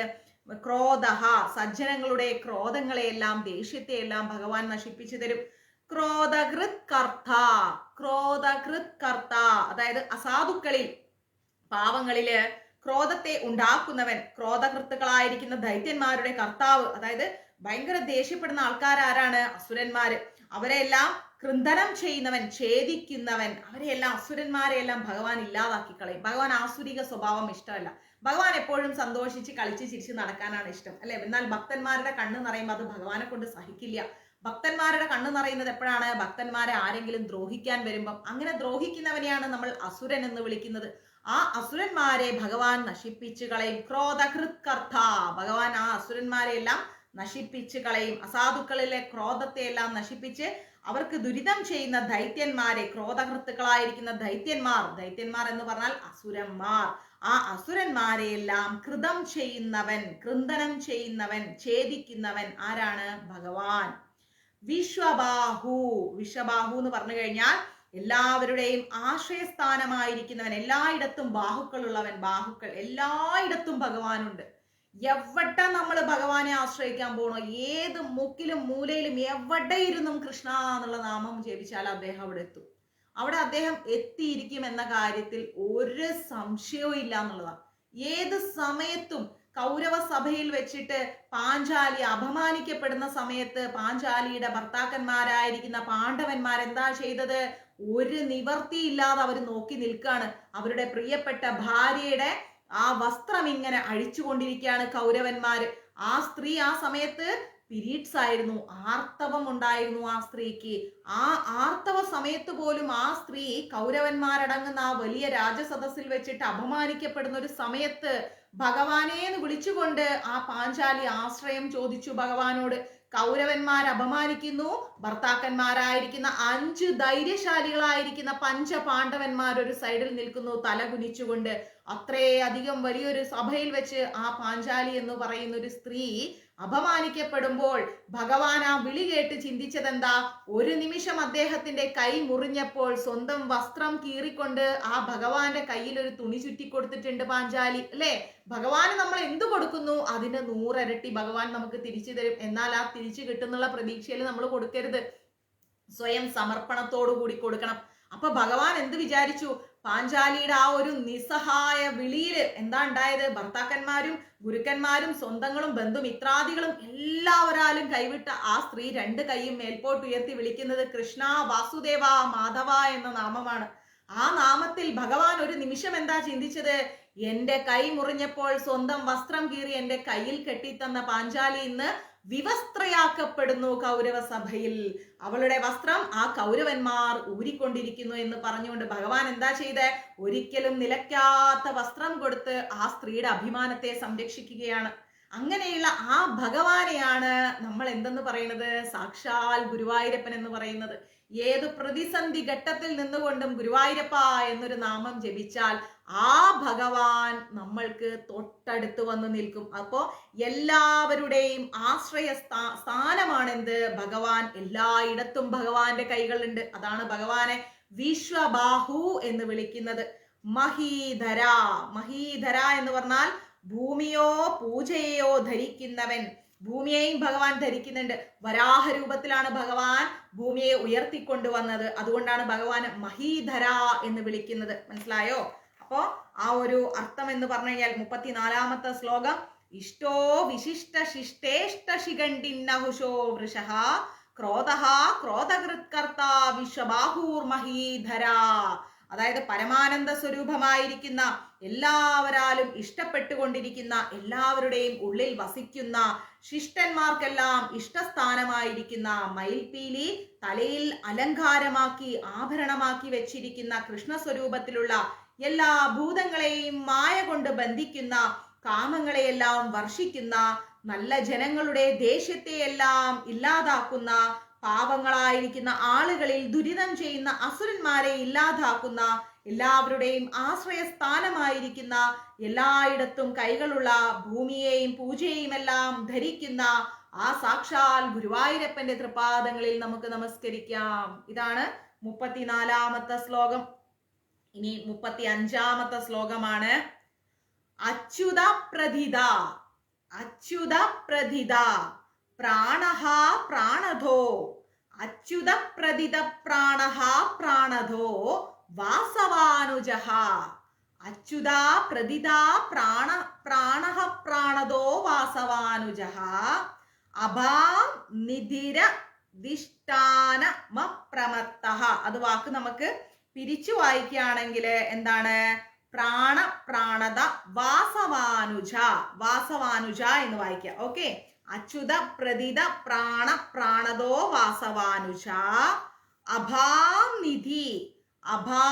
നിധി പിന്നെയോ അധിഷ്ഠാനം. ഓരോ വാക്കുകൾ പിരിച്ചെടുക്കുകയാണെങ്കിൽ അഭാം നിധി രധിഷ്ഠാനം. നമ്മളിവിടെ കൂട്ടി വായിക്കുമ്പോൾ അഭാം നിധി രധിഷ്ഠാനമപ്രമത്തഃ എന്ന് വായിക്കുന്നത് നീണ്ട വാക്കാണ്. അത് വാക്കുകൾ പിരിക്കുമ്പോൾ അധിഷ്ഠാനം എന്ന് വായിക്കുക. പിന്നെ അപ്രമത്തഃ അധിഷ്ഠാനം, അഭാം നിധി ഒരു വാക്ക്, അധിഷ്ഠാനം ഒരു വാക്ക്, അപ്രമത്തഃ എന്നൊരു വാക്ക്.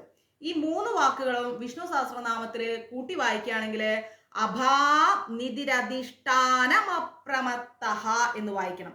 ഇനിയോ പ്രതിഷ്ഠിതഃ എന്ന് വെച്ചാല് അച്യുത പ്രഥിത പ്രാണ. അച്യുതൻ എന്ന് പറഞ്ഞാൽ എന്താ? ജനനം മുതലായ 6 ഭാവവികാരങ്ങളോടും കൂടാത്തവൻ. ഭഗവാൻ ജനിച്ചിട്ടുണ്ടോ എന്ന് ചോദിച്ചാൽ പറയാൻ പറ്റില്ല. ഭഗവാൻ കൃഷ്ണനായി വന്ന സമയത്ത് നമുക്ക് വേണമെങ്കിൽ യശോദാമയും ദേവകിയമ്മയും ഒക്കെ പറയാം. പക്ഷേ ഭഗവാന്റെ തുടക്കം എവിടെയാണെന്ന് ചോദിച്ചാൽ നമുക്ക് പറയാൻ പറ്റൂല, അല്ലെ? അപ്പൊ ജനനം മുതലായ 6 വികാരങ്ങൾ ഭഗവാൻ ഇല്ല. ഭഗവാന് മരണം ഉണ്ടോ ചോദിച്ചാൽ അതും ഇല്ല. അപ്പൊ തുടക്കവും ആദിയുമില്ല, അന്തവുമില്ല, ജനനവും മരണവും പോലെയുള്ള അങ്ങനെയുള്ള പല 6 വികാരങ്ങളും ഇല്ലാത്തത് കൊണ്ട് ഭഗവാനെ നമ്മൾ എന്തെന്ന് പറയുന്നു? അച്യുത എന്ന് പറയുന്നു. ച്യുതി ഇല്ലാത്തവൻ. ച്യുതി എന്ന് പറഞ്ഞാൽ നാശം. അച്യുതൻ, ച്യുതി ഇല്ലാത്തവൻ, നാശമില്ലാത്തവൻ. അതാണ് അച്യുത എന്ന് പറയുന്നതിന്റെ അർത്ഥം. പ്രതിദഹ എന്ന് പറഞ്ഞാൽ ജഗത്തിന്റെ ഉൽപ്പത്തി മുതലായ കർമ്മങ്ങൾ കൊണ്ട് പ്രസിദ്ധൻ. ഈ ബ്രഹ്മാണ്ടം സൃഷ്ടിച്ചിരിക്കുന്നത് ആരാണ്? ഭഗവാനാണ്. അപ്പൊ ഈ ബ്രഹ്മാണ്ടം സൃഷ്ടിച്ചിരിക്കുന്ന ആ കർമ്മം കൊണ്ട് ഭഗവാൻ പ്രസിദ്ധനാണ്. അഖില കോടി ബ്രഹ്മാണ്ട നായകനാണ്, അല്ലെ? എല്ലാ ബ്രഹ്മാണ്ടങ്ങൾക്കും അധിപനായിരിക്കുന്നത് കൊണ്ട് ഭഗവാനെ നമ്മൾ പ്രതിദഹ എന്ന് വിളിക്കുന്നു. ഇനി പ്രാണഹ അതായത് ഹിരണ്യഗർഭന്റെ രൂപത്തിൽ പ്രജകൾക്ക് പ്രാണനെ കൊടുത്തവൻ. പ്രാണനെ എല്ലാ ജീവാത്മാക്കൾക്കും ജീവൻ നൽകുന്നത് ആരാണ്? ഭഗവാനാണ്. അതുകൊണ്ടാണ് നമുക്ക് ഭഗവാനെ പ്രാണഹ എന്ന് വിളിക്കാൻ പറ്റുന്നത്. പ്രാണധ. ഇനി അടുത്തത് പ്രാണധ, അതായത് അച്യുത പ്രഥിത പ്രാണധോ എന്ന് പറയുന്നുണ്ട്. അതിൽ പ്രാണധോ എന്ന് പറഞ്ഞു കഴിഞ്ഞാൽ സുരാസുരന്മാർക്ക് പ്രാണൻ, അതായത് ഫലം കൊടുക്കുകയോ നശിപ്പിക്കുകയോ ചെയ്യുന്നവൻ. നല്ലവർക്കും ഭഗവാൻ ജന്മം കൊടുക്കും, നല്ലവരല്ലാത്തവർക്കും ജന്മം കൊടുക്കും. എന്നിട്ട് നല്ലതിനെ ഭഗവാൻ നിലനിർത്തും, നല്ലതെല്ലാത്തിനെ ഭഗവാൻ നശിപ്പിക്കും. ഇതുകൊണ്ടാണ് ഭഗവാനെ നമ്മൾ എന്തെന്ന് വിളിക്കുന്നത്? പ്രാണധ എന്ന് വിളിക്കുന്നത്. സുരന്മാർക്കും അസുരന്മാർക്കും ഒരുപോലെ പ്രാണനും കൊടുക്കും, അതുപോലെ ഫലവും കൊടുക്കും. അത് നിലനിർത്തണോ നശിപ്പിക്കുകയും ചെയ്യും. എന്ത് വേണമെങ്കിലും ഭഗവാന്റെ തീരുമാനത്തിൽ ഭഗവാൻ ചെയ്യും. അതുകൊണ്ട് ഭഗവാനെ നമ്മൾ എന്തെന്ന് വിളിക്കും? പ്രാണധോ എന്ന് വിളിക്കും. ഇനിയോ വാസവാനുജ എന്ന് പറഞ്ഞാൽ കശ്യപന്റെ പുത്രനായി അതിഥിയിൽ ഇന്ദ്രന്റെ അനുജനായി ജനിച്ചവൻ വാമനൻ. അറിയാലോ, വാസവാനുജൻ. വാമനൻ ആരാണ്? മഹാബലിയെ പാതാളത്തിലേക്ക് താഴ്ത്തിയ ഒരു ബ്രാഹ്മണൻ എന്ന് വേണമെങ്കിൽ നമ്മൾ പറയും. പക്ഷേ വാമനൻ ആരാണെന്ന് ചോദിച്ചാൽ കശ്യപന്റെ മകനായിട്ട് അതിഥിയിൽ ഇന്ദ്രന്റെ അനുജനായിട്ടാണ് ആര് ജനിക്കുന്നത്? നമ്മുടെ വാമനൻ ജനിക്കുന്നത്. കശ്യപന്റെ മകനായിട്ട്, കശ്യപന്റെയും അതിഥിയുടെയും മകനായിട്ട് ഇന്ദ്രന്റെ അനുജനായിട്ടാണ് വാമനൻ ജനിക്കുന്നത്. അതുകൊണ്ട് ഭഗവാനെ നമ്മൾ എന്തെന്ന് വിളിക്കും? വാസവാനുജ എന്ന് വിളിക്കും. അഭാം നിധി എന്ന് പറഞ്ഞാൽ എന്താ? വിഭൂതികളിൽ സമുദ്ര സ്വരൂപത്തിൽ ഇരിക്കുന്നവൻ. ഈ സമുദ്രവും ഭഗവാൻ തന്നെയാണ്. മനസ്സിലായില്ലേ? ഈ സമുദ്രവും ഭഗവാനാണ്. നമ്മൾ ഈ ഭൂമിയിൽ എന്തെല്ലാം കണ്ടുകൊണ്ട് കാണുന്നു അതെല്ലാം ഭഗവാനാണ്. നമ്മൾ വിചാരിക്കും അത് സമുദ്രമാണ്, ഇത് അതാണ്, അത് കാറ്റാണ്, ഇത് തീയാണ്. ഇതെല്ലാം ഭഗവാനാണ്. ഭഗവാനിൽ നിന്ന് വ്യത്യസ്തമായിട്ട് ഈ ബ്രഹ്മാണ്ടത്തിൽ, ഈ ലോകത്തിൽ നമുക്കൊന്നും കാണാനില്ല. എല്ലാം ഭഗവാന്റേതാണ്, ഭഗവാന്റെ സൃഷ്ടിയാണ്. അധിഷ്ഠാനം അഭാം നിധിരധിഷ്ഠാനമപ്രമത്തമഹ എന്നാ പറയുന്നത്. അതിൽ നമ്മൾ അഭാം നിധി എന്ന് പറഞ്ഞാൽ വിഭൂതികളിൽ സമുദ്ര സ്വരൂപത്തിൽ ഇരിക്കുന്ന. ഈ വിഭൂതി എന്ന് പറഞ്ഞാൽ എന്താണ്? ഭഗവാന്റെ സൃഷ്ടികളാണ് വിഭൂതികൾ, അല്ലെ? ആ വിഭൂതികളിൽ സമുദ്ര രൂപത്തിൽ ആരാ സ്ഥിതി ചെയ്യുന്ന? സമുദ്രദേവൻ ആരാണ്? ഭഗവാൻ തന്നെയാണ്. മനസ്സിലായില്ലേ? ഇനി അധിഷ്ഠാനം, അതായത് ഉപാധാന കാരണത്തിന്റെ രൂപത്തിൽ സകല ഭൂതങ്ങളുടെയും സ്ഥിതിസ്ഥാനം.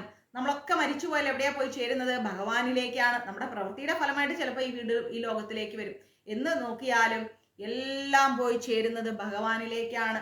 എല്ലാ ജീവാത്മാക്കളും, സകല ജീവാത്മാക്കളും അധിഷ്ഠാനം ചെയ്യുന്നത്, അവസാനം ചെന്ന് ചേരുന്നത് ഭഗവാനിലേക്കാണ്. അതുകൊണ്ടാണ് ഭഗവാനെ നമ്മൾ അധിഷ്ഠാനം എന്ന് വിളിക്കുന്നത്. ഇവിടെ കണ്ടില്ലേ, അഭാം നിധിരധിഷ്ഠാനം അപ്രമത്തഃ.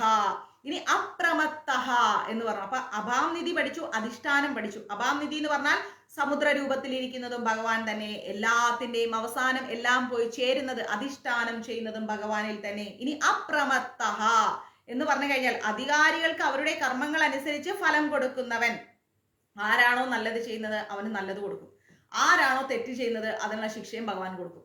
എന്നിട്ട് അവനെ നല്ലതിലേക്ക് നടത്തും. അപ്പൊ അധികാരികൾക്ക് അവരവരുടെ കർമ്മങ്ങൾക്കനുസരിച്ച് നമ്മൾ എന്ത് ചെയ്യുന്നോ, നമ്മൾ എന്ത് പ്രവൃത്തി ചെയ്യുന്നോ ആ പ്രവൃത്തിക്കനുസരിച്ച് ഉത്തരം നൽകുന്നത് ആരാണ്? ഭഗവാൻ. അതുകൊണ്ടാണ് ഭഗവാനെ നമ്മൾ അപ്രമത്തഃ എന്ന് വിളിക്കുന്നത്. അപ്രമത്തഃ എന്ന് വിളിക്കുന്നത്. ഇനിയോ പ്രതിഷ്ഠിതഃ. പ്രതിഷ്ഠിതഃ, പ്രതിഷ്ഠിത എന്ന് പറഞ്ഞാൽ സ്വന്തം മഹിമാവിൽ സ്ഥിതി ചെയ്യുന്നവൻ. ഭഗവാൻ ഭഗവാനിൽ തന്നെയാണ് സ്ഥിതി ചെയ്യുന്നത്. എന്നാൽ ഭഗവാനിൽ എല്ലാവരിലും ഉണ്ട്, എല്ലായിടത്തും ഉണ്ട്, ഭഗവാനിലും ഉണ്ട്, അല്ലെ? ഇപ്പൊ ഇവിടെ നോക്കിയാൽ ഇവിടെയും കൃഷ്ണനുണ്ട്. നിങ്ങൾ ഓരോരുത്തരുടെ അടുത്ത് നോക്കിയാൽ നിങ്ങൾ ഓരോരുത്തരുടെ അടുത്തേലും കൃഷ്ണനുണ്ട്.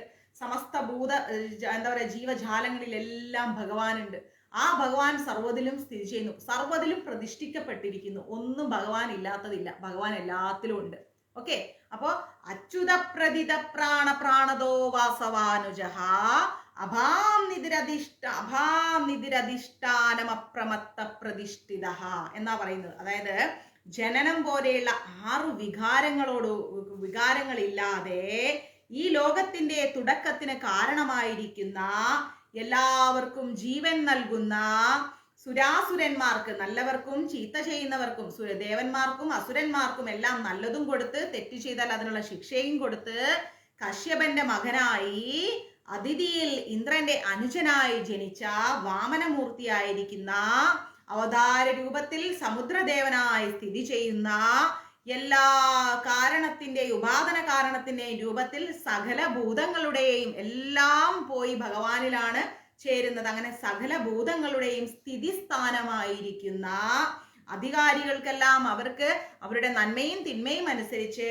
അവർക്ക് കാര്യങ്ങളും കർമ്മങ്ങളും നൽകുന്ന ഭഗവാൻ എല്ലാവരിലും അധിഷ്ഠാനമായി സ്ഥിതി ചെയ്യുന്നു. ഭഗവാൻ ഇല്ലാതെ ഒന്നുമില്ല. അങ്ങനെ ഇരിക്കുന്ന സാക്ഷാൽ ഗുരുവായൂരപ്പന്റെ തൃപാദങ്ങളിൽ നമസ്കരിക്കുന്നു. മനസ്സിലായോ? അതാണ് 35ാമത്തെ ശ്ലോകം. 10:30 മണിക്ക് നമുക്ക് ക്ലാസ് വൈൻഡപ്പ് ചെയ്യാം. കാരണം ഇനി നമുക്ക് വിഷ്ണു സഹസ്രനാമം ക്ലാസ് കഴിഞ്ഞാൽ ഉടനെ നാരായണീയം തുടങ്ങാം. ഓക്കെ, നാരായണീയം എല്ലാവർക്കും നമുക്ക് നാരായണി ഇതുപോലെ അർത്ഥസഹിതം പഠിപ്പിച്ചു തരാം. ഓക്കെ, അത് കഴിയുമ്പോൾ ശ്രീ സൂക്തം പഠിപ്പിച്ചു തരാം. ഞാൻ പഠിക്കുന്നതിനനുസരിച്ചല്ലേ നിങ്ങളെയും പഠിപ്പിക്കാൻ പറ്റൂ. ഇനി വിഷ്ണു സഹസ്രനാമം നമുക്ക് കംപ്ലീറ്റ് ചെയ്ത് കഴിഞ്ഞാൽ നാരായണീയം പഠിക്കും, നമ്മൾ 100 ദശകങ്ങളും പഠിക്കും. പിന്നെയോ ശ്രീ സൂക്തം പഠിക്കും. ഓക്കെ, അപ്പോ ഇനി നമുക്ക് 35ാമത്തെ ശ്ലോകം കഴിഞ്ഞു. 36ാമത്തെ ശ്ലോകം എന്ന് പറഞ്ഞാൽ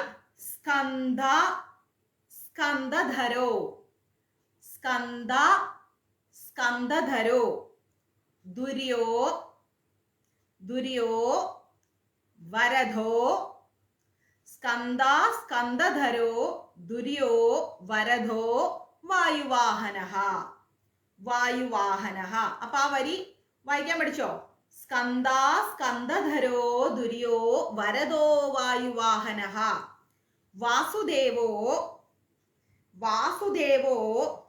ബൃഹദ്ഭാനുരാതിദേവ. വാസുദേവോ ബൃഹദ്ഭാനുരാതിദേവ പുരന്ദരഃ. അതിന്റെ അർത്ഥം എന്ന് പറഞ്ഞാൽ സ്കന്ധ എന്ന് പറഞ്ഞാൽ എന്താണ്?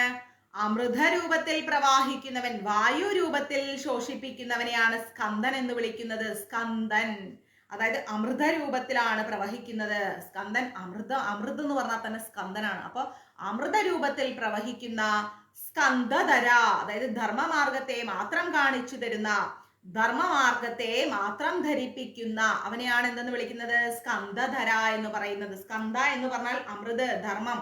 അപ്പോ എന്താണ്?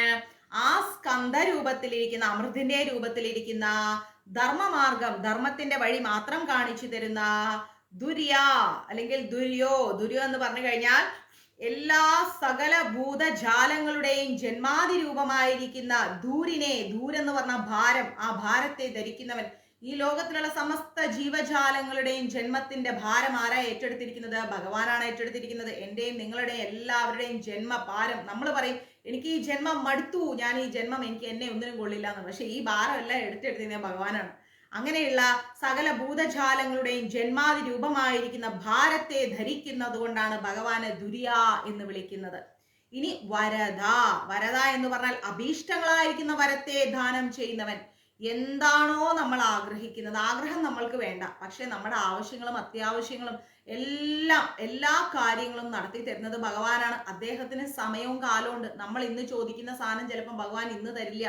ഞാൻ ചോദിക്കട്ടെ, ഒരു 2 or 3 വയസ്സായ ഒരു കുട്ടി ഒരു കത്തി എടുത്ത് കളിക്കുമ്പോൾ, അല്ലെ ഒരു മരുന്നിന്റെ ബോട്ടിൽ എടുത്ത് കളിക്കുമ്പോൾ, അത് കുഴപ്പമില്ല, കത്തിയല്ലേ മരുന്നല്ലേ എന്ന് പറയും. നമ്മൾ കൊടുക്കില്ല. നമ്മൾ എന്താ പറയാ, അയ്യോ അത് ആ കുട്ടി കൈമുറിയും, അല്ലെങ്കിൽ ആ കുട്ടി ആ മരുന്ന് വായലിടും. ഒരു അരക്ഷിതാവസ്ഥ അവിടെയുണ്ട്, അല്ലെ, ഒരു സുരക്ഷമില്ലാത്ത അവസ്ഥ അവിടെയുണ്ട്. അപ്പോ അതേസമയം ഒരു 40 വയസ്സായി കഴിഞ്ഞാലോ ആ കുട്ടിയുടെ കത്തി കണ്ട അവർക്കറിയാം അതെന്താ ചെയ്യേണ്ടതെന്ന്. അങ്ങനെ ഒരു ജീവിതത്തിൽ നമ്മൾ വിചാരിക്കുക എനിക്ക് 19-60 വയസ്സായി, എനിക്കൊന്നും ഭഗവാൻ തന്നില്ല എന്ന് ചിന്തിക്കേണ്ട. അദ്ദേഹത്തിന് അറിയാം ഏത് സമയത്ത്, ഏത് നേരത്ത്, എപ്പോ, എവിടെ, എങ്ങനെ, എന്ത് കൊടുക്കണമെന്ന്. നമ്മൾ എന്തുമാത്രം ഓടിയിട്ടും കാര്യമില്ല. അപ്പൊ നമ്മൾ പറയോ എനിക്ക് ഈ 10-70 വയസ്സ്, ഇനിയിപ്പൊ ഞാൻ ഏത് കാലത്ത് തരാണ്. അദ്ദേഹത്തിന് അടുത്ത ജന്മം നമുക്കുണ്ടെങ്കിൽ ആ ജന്മത്ത് ഭഗവാൻ നമ്മളെ നന്നായി ഉയർത്തും. മനസ്സിലായില്ലേ? നമ്മൾ എന്താണോ ആഗ്രഹിക്കുന്നത് അത് കൃത്യമായ നേരത്ത്, കൃത്യമായ സമയത്ത്, കൃത്യതയോടുകൂടി തരാൻ പറ്റും. നമ്മൾക്ക് ഈ ജന്മം മാത്രമാണെന്ന് നമ്മുടെ തോന്നലാണ്. ഈ ജന്മം മാത്രമല്ല, ഇനിയും ഏറെ ജന്മങ്ങൾ നമ്മൾ ജന്മം ചിലപ്പോൾ എടുക്കേണ്ടിയിരിക്കുന്നു. നമുക്ക് അറിഞ്ഞൂടാ നമ്മുടെ കർമ്മത്തിന്റെ പ്രതിഫലം എന്താണെന്നുള്ളത്. അങ്ങനെ എന്ത് സംഭവിച്ചാലും ശരി, ഈ ഇന്നലകൾ നമുക്ക് മറന്നുപോയി, കഴിഞ്ഞ ജന്മം എന്താന്ന് നമുക്ക് ഓർമ്മയില്ല. പക്ഷേ ഭഗവാൻ അതറിയാം. അതുകൊണ്ട് തന്നെ നമ്മൾ ഒന്നിനെ കുറിച്ച് ആഗ്രഹിക്കേണ്ട, ഭഗവാൻ തരേണ്ടത് കൃത്യമായിട്ട് നമുക്ക് തരും. അതുകൊണ്ട് അഭീഷ്ടങ്ങളായിരിക്കുന്ന വരങ്ങളെ ദാനം ചെയ്യുന്നത് കൊണ്ട് ഭഗവാനെ എന്തെന്ന് വിളിക്കുന്നു? വരദ എന്ന് വിളിക്കുന്നു. പിന്നെയോ വായുവാഹനഹ എന്ന് പറഞ്ഞു കഴിഞ്ഞാല് ആവഹം മുതലായ 7 വായുക്കളെ ചലിപ്പിക്കുന്നത് കൊണ്ട്. 7 വായുകൾ നമ്മളുടെ ഉള്ളിലുണ്ട്, അല്ലെ? അതിലെ 7 വായുക്കളാണ് നമ്മളെ ശരീരത്തെ നിയന്ത്രിക്കുന്നത്. അങ്ങനെ നമ്മൾ ഏതോ ക്ലാസ്സിൽ പഠിച്ചിട്ടുണ്ട്, മഹാഭാരതത്തിലോ എവിടെയോ പഠിച്ചിട്ടുണ്ട്, ഇനി ഭാഗവതത്തിലും നമ്മൾ പഠിക്കാൻ പോകുന്നുണ്ട്. അങ്ങനെ 7 വായുക്കൾ നമ്മുടെ ശരീരത്തിന്റെ ഉള്ളിൽ പ്രവർത്തിക്കുന്നത് കൊണ്ടാണ് നമ്മളുടെ ജീവൻ നിലനിൽക്കുന്നത്. അങ്ങനെയുള്ള 7 വായുക്കളെ ചലിപ്പിക്കുന്നത്, നിയന്ത്രിക്കുന്നത്, അവയെ നിലനിർത്തുന്നതൊക്കെ ആരാണ്? ഭഗവാനാണ്. അതുകൊണ്ടാണ് ഭഗവാനെ നമ്മൾ വായുവാഹന എന്ന് വിളിക്കുന്നത്. പിന്നെയോ വാസുദേവ. വാസുദേവ എന്ന് പറഞ്ഞു കഴിഞ്ഞാൽ എന്താണ്? വസുവും ദേവനും, അതായത് ദേവൻ എന്ന് പറഞ്ഞാൽ കളിക്കുന്നവൻ, ജയിക്കുന്നവൻ, ഇച്ഛിക്കുന്നവൻ, വ്യവഹരിക്കുന്നവൻ, അതായത് എല്ലാ ഭൂതങ്ങളെയും എല്ലാ ഭൂതങ്ങളും വസിക്കുന്നവൻ, എല്ലാ ഭൂതികളിലും വസിക്കുന്നവനായിരിക്കുന്ന പരമാത്മാവ്, എല്ലാത്തിലും കുടികൊള്ളുന്ന ആ പരമാത്മാവിനെയാണ് നമ്മൾ വാസുദേവ എന്ന് വിളിക്കുന്നത്. സർവമായിരിക്കുന്ന എല്ലാത്തിലും വസിക്കുന്നവൻ, എല്ലാത്തിലും കുടികൊള്ളുന്നവൻ. അതുകൊണ്ടാണ് ഭഗവാനെ വാസുദേവ എന്ന് വിളിക്കുന്നത്. പിന്നെയോ ബൃഹത് ഭാനു. ബൃഹത് ഭാനു, വാസുദേവോ ബൃഹത് ഭാനു രാതിദേവാ പുരന്തര എന്നാണ്. അപ്പൊ ആ ബൃഹത് ഭാനു എന്ന് പറഞ്ഞു കഴിഞ്ഞാൽ സൂര്യചന്ദ്രാദികളിൽ, സൂര്യനും ചന്ദ്രനും എല്ലാം ഇരിക്കുന്ന അതിമഹത്തായിരിക്കുന്ന കിരണം, അല്ലെ? നട്ടുച്ചയ്ക്ക് 12 മണിക്ക് ആ സൂര്യനെ നോക്കാൻ നമ്മളെ കൊണ്ട് പറ്റുമോ? പറ്റില്ല. ആ ചൂട് താങ്ങാൻ പറ്റുമോ? പറ്റില്ല. പ്രകാശം താങ്ങാൻ പറ്റുമോ? അതും പറ്റില്ല. അങ്ങനെ സൂര്യനിലും ചന്ദ്രനിലും എല്ലാമുള്ള ആ പ്രകാശം ആരാണ്? സാക്ഷാൽ ഭഗവാൻ തന്നെയാണ്. ആ കിരണങ്ങളെയെല്ലാം ലോകത്തിലേക്ക്, ആ പ്രകാശത്തെ എല്ലാം ലോകത്തിലേക്ക് നൽകിക്കൊണ്ട്, ആ പ്രകാശം കൊണ്ട്, ആ ചൂടും തണുപ്പും കൊണ്ടാണ് നമ്മളെല്ലാവരും ജീവിക്കുന്നത്, അല്ലെ? ചെടികളും മരങ്ങളും മൃഗങ്ങളും മനുഷ്യരും എല്ലാം സൂര്യചന്ദ്രാദിന്മാരുടെ ചൂടും വെളിച്ചവും ലഭിക്കുന്നത് കൊണ്ടാണ് ജീവിക്കുന്നത്. അങ്ങനെ ആ ചൂടും വെളിച്ചവും ഒക്കെ കൃത്യമായ തുല്യമായിരിക്കുന്ന അളവിൽ ഈ ഭൂമിയിലേക്ക് നൽകുന്നത്, അങ്ങനെയുള്ള എല്ലാ ലോകങ്ങളിലേക്കും നൽകുന്ന ആ പരമാത്മാവിനെ നമ്മൾ എന്തെന്ന് വിളിക്കുന്നു? ബൃഹത് ഭാനു എന്ന് വിളിക്കുന്നു. മനസ്സിലായില്ലേ? സൂര്യചന്ദ്രാദികളിൽ വർത്തിക്കുന്ന പ്രകാശവും ചൂടും തണുപ്പും ആരാന്ന് ചോദിച്ചാൽ അത് ഭഗവാനാണ്. നമ്മൾ പറയും സൂര്യന്റെ ചൂട്, സൂര്യന്റെ പ്രകാശം എന്ന് പറയുന്നത് അത് ഭഗവാനാണ്. അതുകൊണ്ടാണ് നമ്മുടെ പൂർവികർ എന്തു പറയുന്നത്? സൂര്യദേവനെ നമ്മൾ പ്രാർത്ഥിക്കുക. എൻ്റെ അച്ഛനൊക്കെ രാവിലെ എഴുന്നേറ്റ് എത്ര ലേറ്റായി എണീറ്റാണ് സൂര്യദേവനെ പ്രാർത്ഥിച്ചിട്ടേ മറ്റു കാര്യങ്ങൾ ചെയ്യൂ. ആ ദേവൻ എന്ന് പറയുന്നത് സാക്ഷാൽ ഭഗവാനാണ്. ആ പ്രകാശം എന്ന് പറയുന്നത് ഭഗവാനാണ്. മനസ്സിലായില്ലേ? ആ ചൂടില്ലെങ്കിൽ ഈ ഭൂമി അങ്ങ് ഐസായി പോകും. ഐസിൽ നമുക്ക് ജീവിക്കാൻ പറ്റില്ല അല്ലെ. എന്നാൽ അമിതമായ ചൂടോ ഭയങ്കര ചൂട്, മഴയൊന്നും ഇല്ലാത്ത അവസ്ഥ, വരണ്ട കാലാവസ്ഥ, അതിലും നമുക്ക് ജീവിക്കാൻ പറ്റില്ല. പക്ഷേ മിതോഷ്ണമായി കൃത്യതയോടുകൂടി സൂര്യനും ചന്ദ്രനും ഒക്കെ നമുക്ക് ചൂടും തണുപ്പും വെളിച്ചവും ഒക്കെ തരുന്നുണ്ട്. ഇതൊക്കെ തരുന്ന ആ പ്രകാശം, ആ ഒരു കാലം എന്ന് പറയുന്നത് എന്താണ്? ഭഗവാൻ തന്നെയാണ്. അപ്പൊ അങ്ങനെയുള്ള ആ പരമാത്മാവിനെ നമ്മൾ എന്തെന്ന് വിളിക്കുന്നു? ബൃഹത് ബാനു എന്ന് വിളിക്കുന്നു. ഇനിയോ ആദിദേവ. ആദിദേവ എന്ന് പറഞ്ഞാൽ എല്ലാവരുടെയും ആദി കാരണവും ദേവനുമാണ്. എല്ലാത്തിന്റെയും ആദി കാരണം ഭഗവാനാണ്. മനസ്സിലായില്ലേ? എല്ലാത്തിന്റെയും കാരണം ഭഗവാനാണ്. ആദിദേവനാണ് ഭഗവാൻ. പിന്നെയോ പുരന്തരഹ, ശത്രുക്കളുടെ പുരങ്ങളെ ധാരണം ചെയ്യുന്നവൻ. ശത്രുക്കളുടെ അടിവേര് ഭഗവാൻ വെട്ടിക്കളയും. ശത്രുക്കൾ എന്ന് പറഞ്ഞാൽ ഈ ശത്രുക്കളും എന്താണ്? ഭഗവാന്റെ സൃഷ്ടികളാണ്. പക്ഷെ എന്തുകൊണ്ടാണ് ഭഗവാൻ അവരെ അടിവേരും മാന്തുന്നതെന്ന് വെച്ച് കഴിഞ്ഞാൽ ഭഗവാന് അധർമ്മം ഇഷ്ടമല്ല, അനീതി ഇഷ്ടമല്ല, കളവ്, ചതി, വഞ്ചന ഇതൊന്നും ഭഗവാൻ ഇഷ്ടമല്ല. ഭഗവാൻ അങ്ങനെയുള്ളവരെ ഒരിക്കലും ചേർത്ത് പിടിക്കില്ല. ഭഗവാൻ അവരെ അങ്ങ് അടിവേര് ഭഗവാൻ എടുത്തു കളയും. അപ്പോ അതുകൊണ്ടാണ് ഭഗവാനെ പുരന്തര എന്ന് വിളിക്കുന്നത്. ശത്രുക്കളുടെ പുരങ്ങളെ ധാരണം, അതായത് ധ്വംസരണം ചെയ്യുന്നവൻ, ഇല്ലാതാക്കുന്നവൻ. അപ്പോ അധർമ്മം എന്ന് പറയുന്നത്, അസത്യം, അധർമ്മം, അനീതി, ഇതാര് ചെയ്തോ അവരെ ഭഗവാൻ ഇല്ലാതാക്കും. അതുകൊണ്ട് ഭഗവാനെ പുരന്തര എന്ന് വിളിക്കുന്നു. ക്ലിയർ? അപ്പോ നമ്മുടെ 36ാമത്തെ ശ്ലോകം എന്ന് പറയുന്നത് സ്കന്ദധരോ ദുര്യോ വരദോ വായുവാഹനഃ വാസുദേവോ ബൃഹത് ഭാനുരാതിദേവോ രാതിദേവാ പുരന്തര.